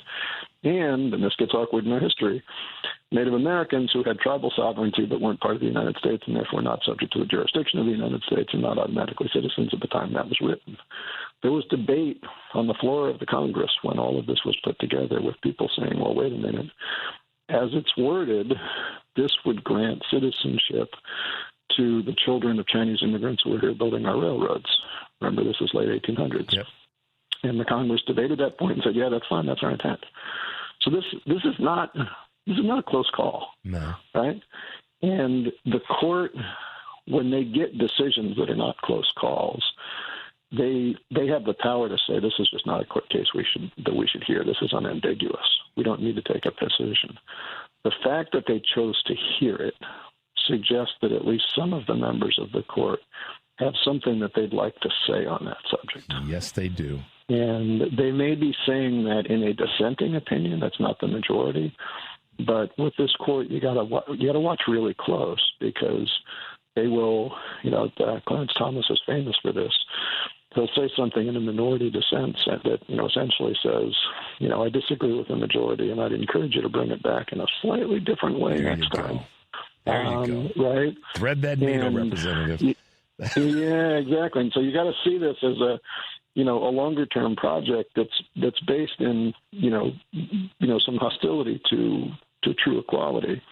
And I think whenever you hear someone say that we should stick to the originalist intent of our founders, keep in mind that our founders thought that America should be formed in a way that unless you were a white property-holding man and Christian, you shouldn't be allowed to vote. Yeah. That's who wrote our Constitution. That's who ratified our Constitution. That's who ratified the first 10 amendments to the Constitution. And I'm not saying the Constitution is bad. I'm just saying I would argue that we are better once we got beyond their original intent. and you're also, I'll put some words in your mouth as we wrap up. You're also saying pay attention and be involved.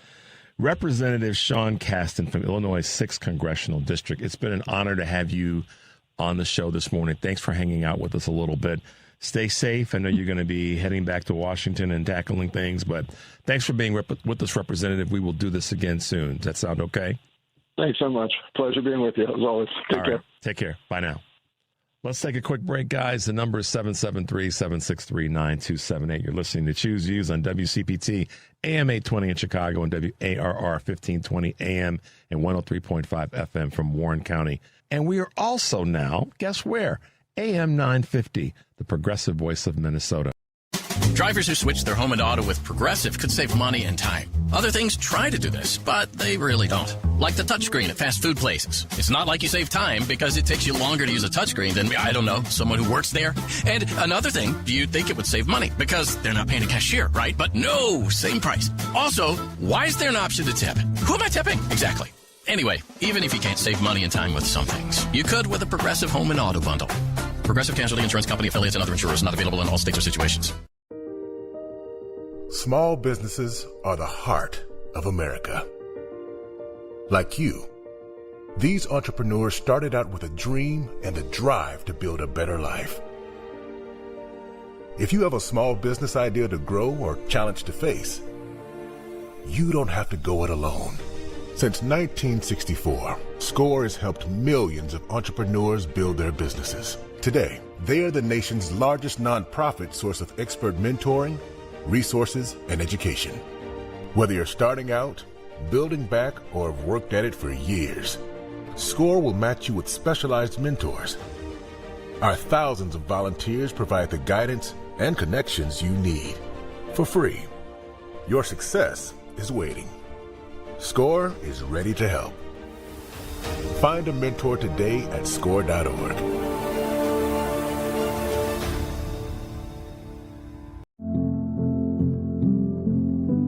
Kids across America are going to school hungry.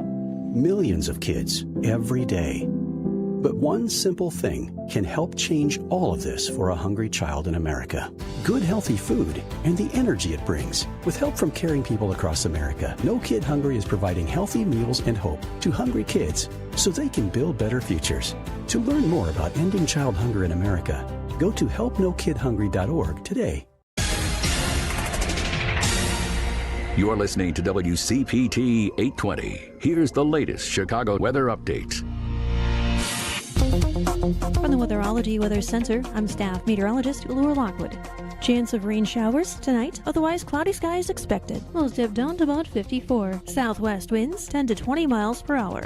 Sunshine mixed with clouds at times tomorrow. Chance of rain showers, highs level off around 66. Thunderstorms likely tomorrow night, lows level off around 44. Highs around 54 Friday, with rain showers likely 54 Saturday. And that's your latest Chicago weather update. Currently 64. WCPT 820, Chicago's Progressive Talk, where facts matter.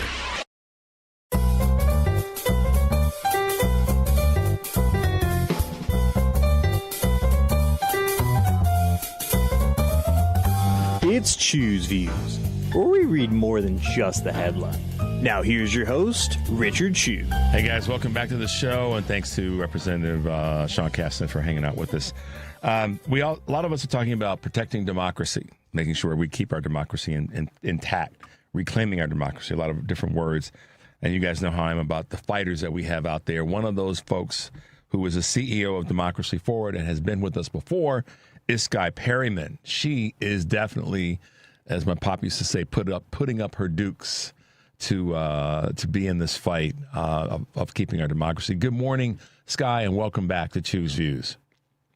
Oh, so good to be here. Thanks for having me. Absolutely. You know, you have been, and you're not done. You're doing the work, and more people are asking at least, what can I do? What can, me as an individual, me in rural Montana, or me in, downtown, Philly, what can I really do to be a real fighter in this effort? When you think about that and know that there are people out there that are asking that question or have that on their minds, what is it that when you kind of give your short list of things that folks can be doing is your answer? Well, there's so much that we can all do, and sometimes it's hard to feel that way because it just feels so overwhelming with the way the president is talking, the way he governs, the people that are being hurt. But there's a lot we can do. So let me give you some examples, and I'll also let you know, and I think we've talked about this before, that in August I've got a book coming out that's all about what people can do. So we can come back and talk about that then. But right now we need people to, first of all, remember their power. And it is hard to do that. But this is a president that wants to make you feel overwhelmed. They want to make you feel like there's nothing you can do, so that you give up. And so the first thing that we need to do every morning, every evening, a few times a day, is just remember that we as people in this country have power. So what does that look like? Right now, we want to make sure people are really engaged, that they're paying attention to the elections that are happening, including if they're happening in your community right now, and that they are really looking ahead to November, when there will be big midterm elections and elections of a lot of folks in your local community probably. We want people to go ahead and make sure they're registered to vote, to make a plan to vote. That's a little bit different this year. Sometimes it was just as easy to just, ensure you're registered to vote and show up and vote. This year, we want to make sure that people are really paying attention to what's happening, where their polling places are, gathering together in their communities to make these plans, because we are going to make sure that everybody's vote is cast and counted, but it's going to take all of us. We are really excited at Democracy Forward to be part of the No Kings coalition.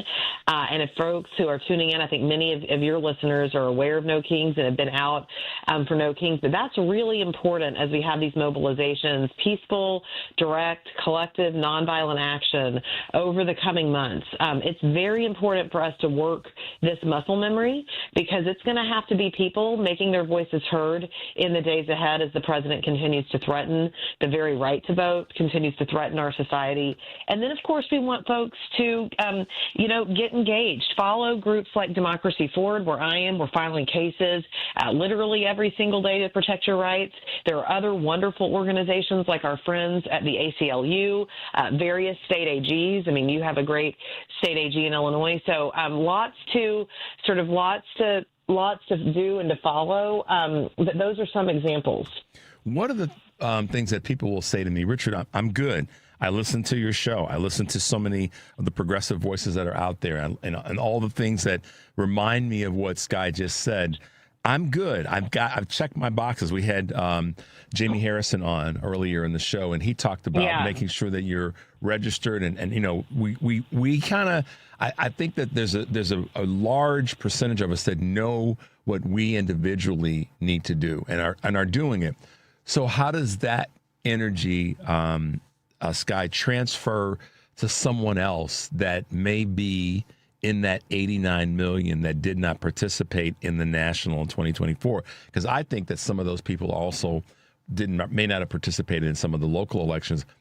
So my question is, to come back to this, I'm good, Skye. I heard what you said. Okay. I'm good. I heard what Richard said.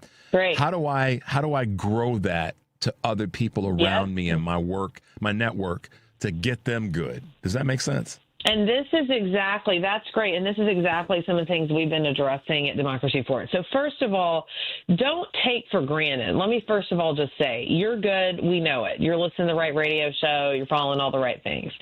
Don't take for granted that people, even in your immediate community, are as engaged as you are. They may think the same way as you. They may talk a good game when you're out, but really get serious about, is everybody making a mutual pledge to themselves, and willing to say it to their friends that you are going to vote, that you are going to be engaged in protecting our elections and showing up and following the local groups in your area to be able to do that. So first of all, I would say trust but verify what you think, who you think sort of in your local community, in your personal community, make sure that we're touching all the folks. Because a lot of what happened last time was, I think people not only thought they were good, they kind of thought the country was good. And there's no way that this is going to happen again. And, it's a busy day or whatever. And you have people that didn't vote. So that's the first thing. Now, the second becomes a little harder, but really important. And we should all do it. And we've got months ahead of us where we can do it, right?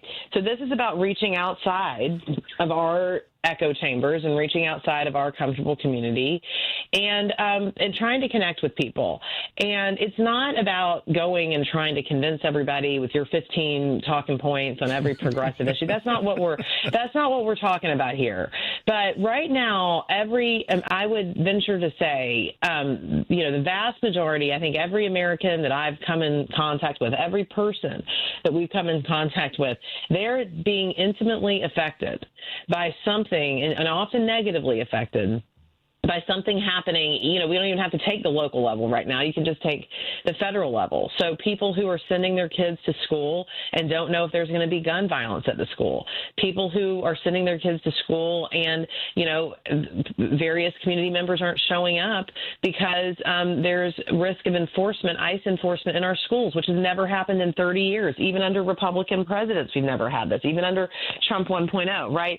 People who have seen their communities disrupted from the weaponization of government funding, right? All of these things, we're asking people to sort of reach out and you don't have to have a conversation about politics initially. You don't have to have some conversation about, are you registered to vote? That's not the greatest way to start up a conversation with people that might not be right close to you, but to start having conversations about the things that are in our communities, what's concerning us, what's not. And what you're going to find is all these personal issues that people think are, just the way of life. Those are also small p political issues, right? Because all of this runs through our system of laws. And so we're seeing intense engagement, including among people that were not as engaged before. I mean, that's what, unfortunately, this president's brand of leadership is doing, is it's energizing more and more people. You're seeing in red communities protesting and activation happening at greater levels than we ever saw in the first Trump administration, at higher levels than we've ever seen before.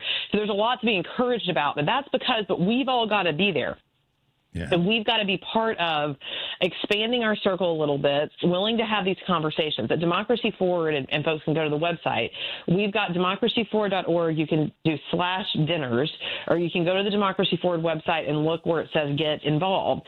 And go and look at our Dinners for Democracy program. We started this to encourage people to start having these conversations outside just their little trusted group, right? To bring people in, maybe people that you work with, maybe people that you see at a sporting event for your kids or something, and just start talking to each other, getting to know each other. There's lots of questions that you can ask each other, that kind of conversation starters. And it doesn't have to be some hardcore political conversation initially, but it's a way to sort of help folks that are really concerned. I mean, that's what we're hearing, is just like lots of concern across the country, but some that may not know how to engage and that may not feel like as you said, that like they're good, but how do we? So there's a lot of resources we would encourage. We've got thousands of folks across the country doing these dinners. We have them in all 50 states, including deep red states, lots of engagement. So that's Dinners for Democracy, democracyforward.org. You can go to get involved. And that's where I would suggest that people start if you're, finding the energy to expand your community a little bit, which we really need folks to do. That's so well put. You're listening to Choose Views on WCPT AM 820 in Chicago, WARR 1520 AM and 103.5 FM from Warren County, North Carolina, and now AM 950, the progressive voice of Minnesota. I'm Richard Chu. We're going to take a quick break. We'll be right back.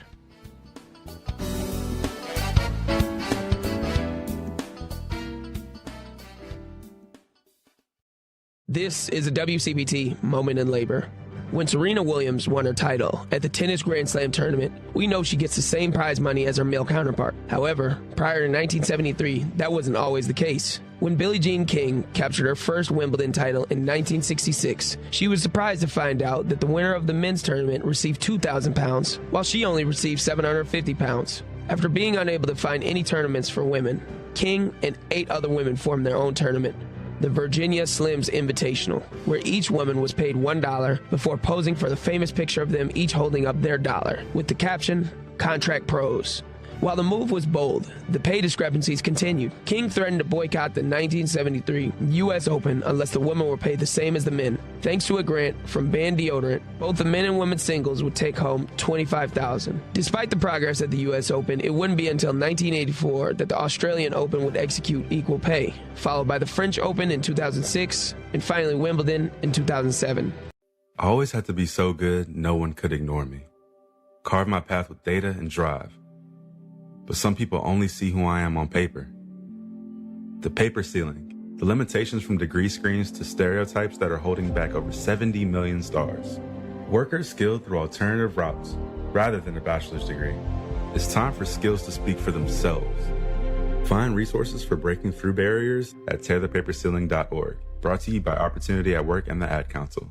Loved one owns a gun, and you're concerned about their behavior. You're worried they might harm themselves or others. You wish more than anything you could hit pause on this situation. In Illinois, a firearm restraining order does just that. In extreme cases, this order temporarily prevents a person in crisis from having a firearm, giving them time to heal before they do something dangerous.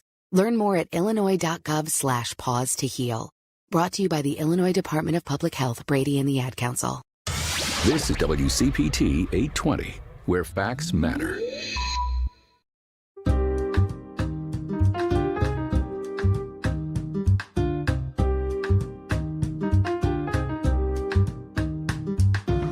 We may be waking up, but we're still engaged. It's Choose Views with Richard Chu. Hey guys, welcome back to the show. If you're just tuning in, I'm Richard Chu, and this is Choose Views. We are talking with President and CEO of Democracy Forward, Skye Perryman. Skye was just helping us understand that we might be good in this process and where we stand when it comes to voting and registration and participation. But there's so many great tools that are out there for people to take advantage of. Skye, do you think, or what are your thoughts about voting being a national holiday, or in some way being able to do that? I mean, I know it's an uphill climb, but what are your thoughts there?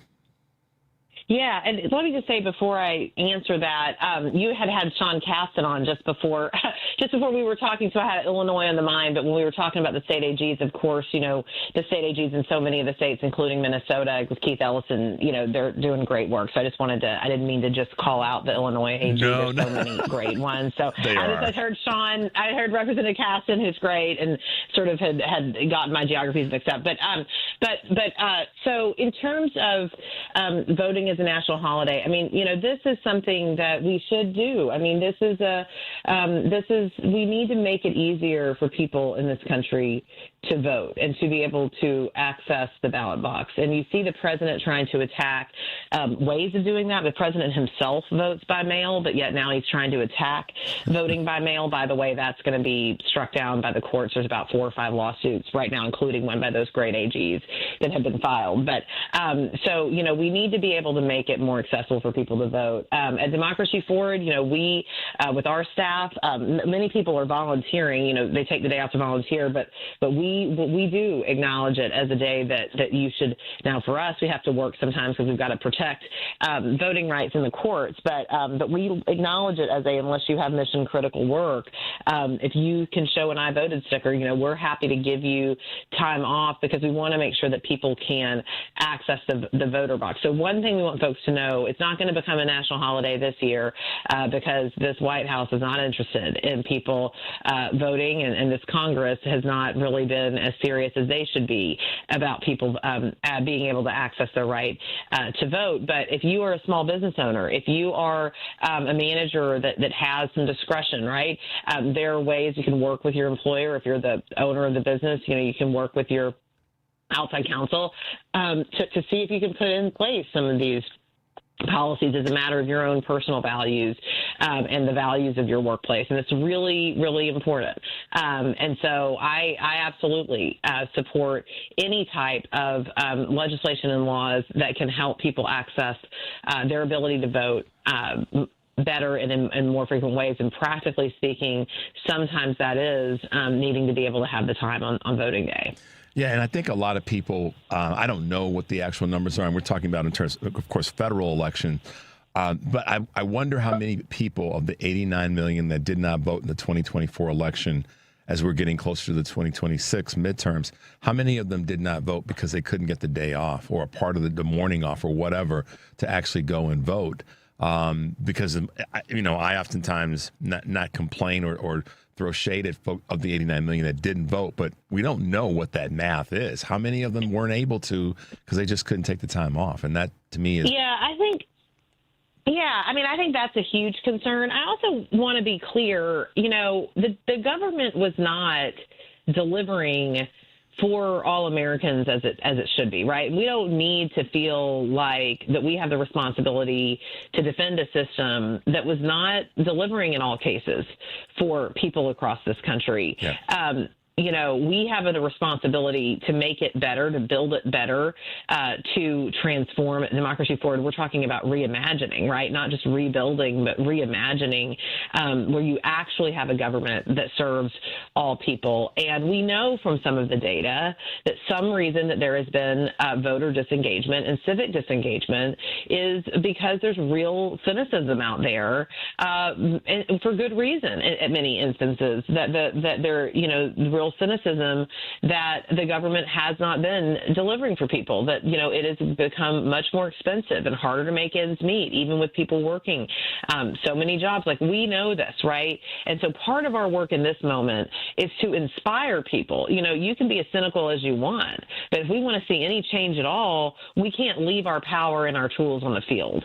And one of our big powers is the ability to vote and the ability to be engaged. And we've got to do that in order to be able to build the thing that can deliver for people, and to oust, and I'll just be really clear here, to oust people who do not want a government that's by the people. I mean, you have a president that is actively undermining the ability of people to vote in this country. That is unacceptable. It should be unacceptable for every person of any political stripe, anybody that's aiding and abetting that subversion of the ability of people to vote, voter access. This should be off limits for us here. So I think that, I think you're going to see higher levels of engagement because people are seeing, as cynical as they may have well been, be well entitled to be, this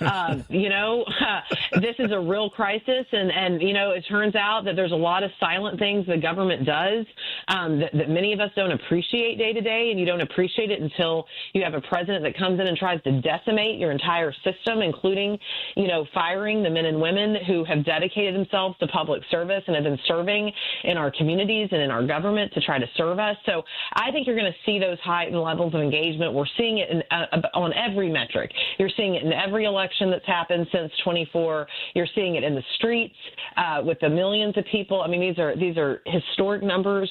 You're seeing it in the courts. I mean, these are historic numbers of cases that are being filed. That's not just the lawyers, showing up, right? That's people deciding that they want to take action to defend their rights and their Constitution and the rights of their neighbors. So I think you're going to see that engagement.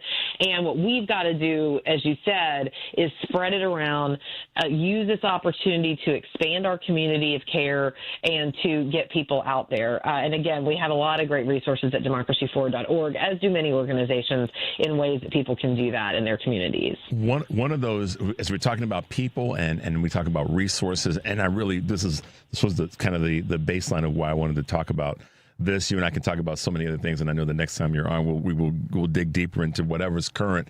But Ordinary People, Extraordinary Times, a guide for all of us, how to reclaim your power, fight for freedom, and reimagine. That's a key word here, reimagine democracy. This is Skye's book that is coming out in August. Am I correct about that? Let's talk about that briefly. That's great. August it's on pre-sale right now. You can pre-order it online.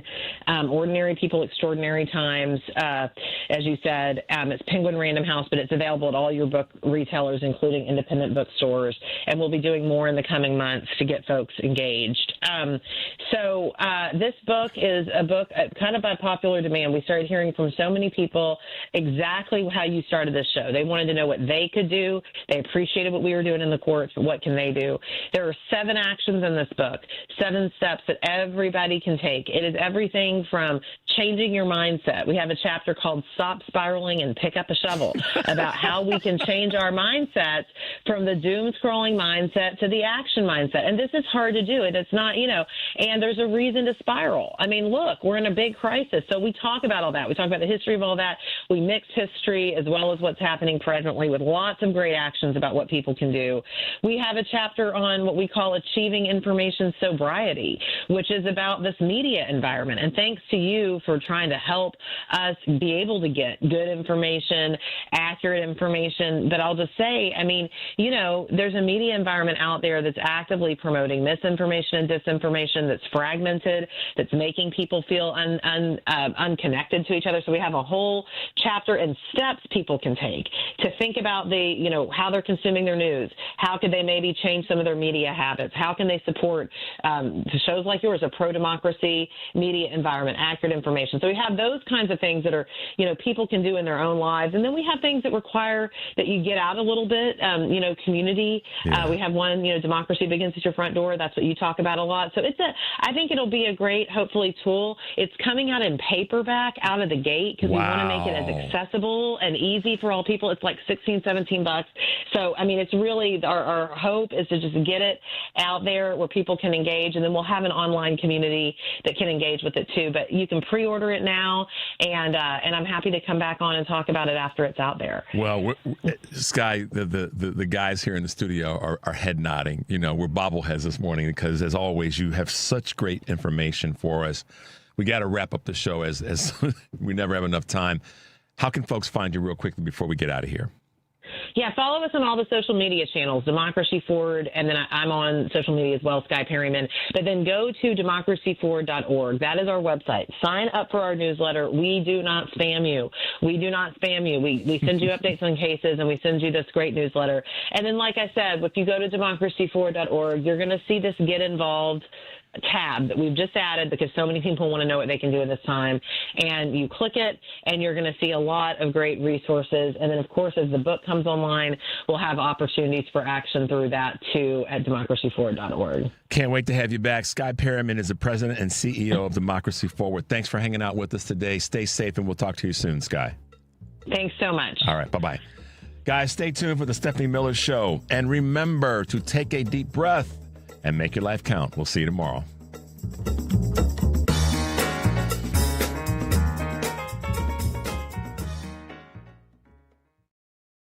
Are you looking for more in this world? Are you ready for something bigger? Then we are looking for you. The big-hearted, the bold, the messy and the gutsy, the teachers, the growers, the builders. the skilled, the sharers, the change makers. We need you. We are the Peace Corps. In more than 60 countries, we go all in and all out. We are volunteers, partners, communities, working together, living together, bringing our experience, passion, and joy to building a better world together. From tackling climate change in Mexico to keeping kids healthy in Kenya, from sustainable farming in the Philippines to education in Kosovo. We learn more, give more, share freely, and serve boldly. Are you ready to tackle the tough stuff? To go the distance to make a difference? Then we have a place where you belong. Join us at peacecorps.gov. File with TurboTax on Intuit Credit Karma. They help you get your biggest refund, and then we help you do more with it. Start filing today in the Credit Karma app. This is 820 AM, WCPT Willow Springs, and streaming worldwide at WCPT820.com. We are Chicago's progressive talk, where facts matter. Now, your WCPT 820 weather update. From the Weatherology Weather Center, I'm staff meteorologist Laura Lockwood. Chance of rain showers tonight, otherwise cloudy skies expected. Lows dip down to about 54. Southwest winds 10 to 20 miles per hour. Sunshine mixed with clouds at times. Tomorrow, chance of rain showers, highs level off around 66. Thunderstorms likely tomorrow night, lows level off around 44. Highs around 54 Friday, with rain showers likely 54 Saturday. And that's your latest Chicago weather update. Currently 64.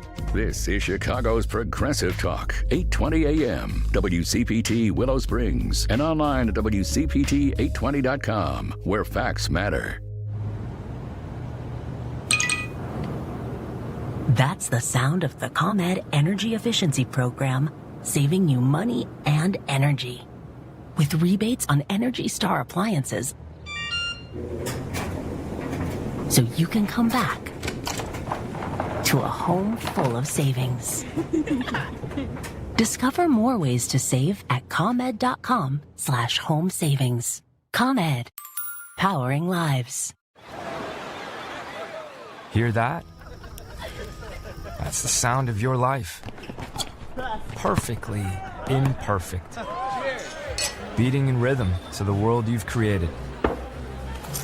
But every time you drive after drinking, the music gets drowned out. Your life sounds pretty great. Don't let a buzz ruin it. Buzz driving is drunk driving. Don't drive buzzed. A message from NHTSA and the Ad Council. The Sports Cubicle. Economics professor at Smith College, Massachusetts, Andrew Zimbalist. When Chicago is approached, or Illinois is approached, for new public funds to build yet another stadium, it shouldn't be, hey, this is going to be an economic boon for the city. It's not going to be. It should be, how much is it worth to us culturally to keep these teams here? The Sports Cubicle with Mike Mercado, Devin Tingle, Dan Marver, and Paul Shivari. Sunday nights, 9 p.m. on WCPT. You've been working hard all day and didn't have time to catch up on the news during work. And that phone just wouldn't stop. We've got you covered. Joan Esposito, live, local, and progressive. We will fight as many places and as many times as it takes to get this power back. Joan Esposito, afternoons from 2 to 5 p.m. WCPT 820. WCPT replay. I worked all day updating my office on what's going on with ICE agents. These are animals. There's video of them tasing a man who was already zip tied in a vehicle, and they tased him because what? They didn't like the way he was behaving, or he was already zip tied. Not to mention a 1-year-old who was exposed to tear gas as her parents were running errands, as they were also, by the way, chasing down an 11-year-old girl. I'm not going to say I'm sorry for calling them animals who won't even share their badge numbers, their names, or their faces with us. Spare me the, for their protection, as though there aren't judges, police officers, FBI, all the different areas of law enforcement and our justice system who do put themselves on the line. We've had judges whose families have been killed in their homes. So you're telling me that an ICE agent is feeling a little bit, are they feeling vulnerable? Keep listening to WCPT 820 because facts matter. The Hal Sparks radio program. The essence of calling him a terrorist right out of the gate is an attempt, I think, to make an end run around the law. That, you know, that you can't just assassinate the leaders of other countries when they're on foreign soil willy-nilly like this. Hal Sparks, Saturdays from 11 to 1 on WCPT 820, Chicago's Progressive Talk.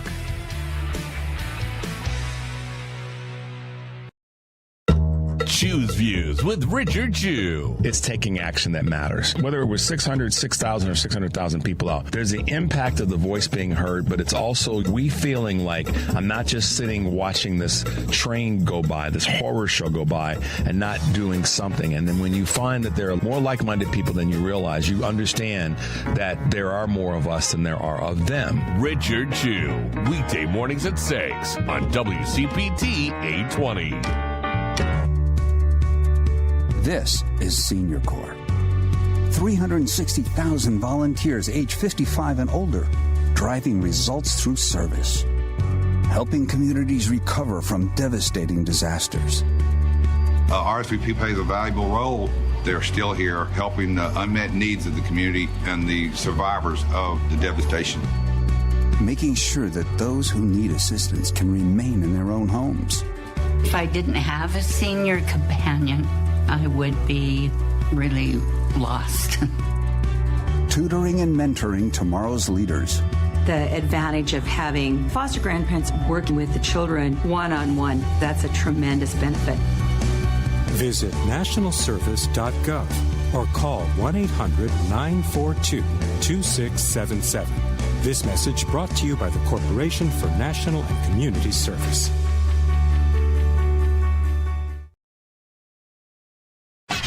You're listening to WCPT 820 because facts matter.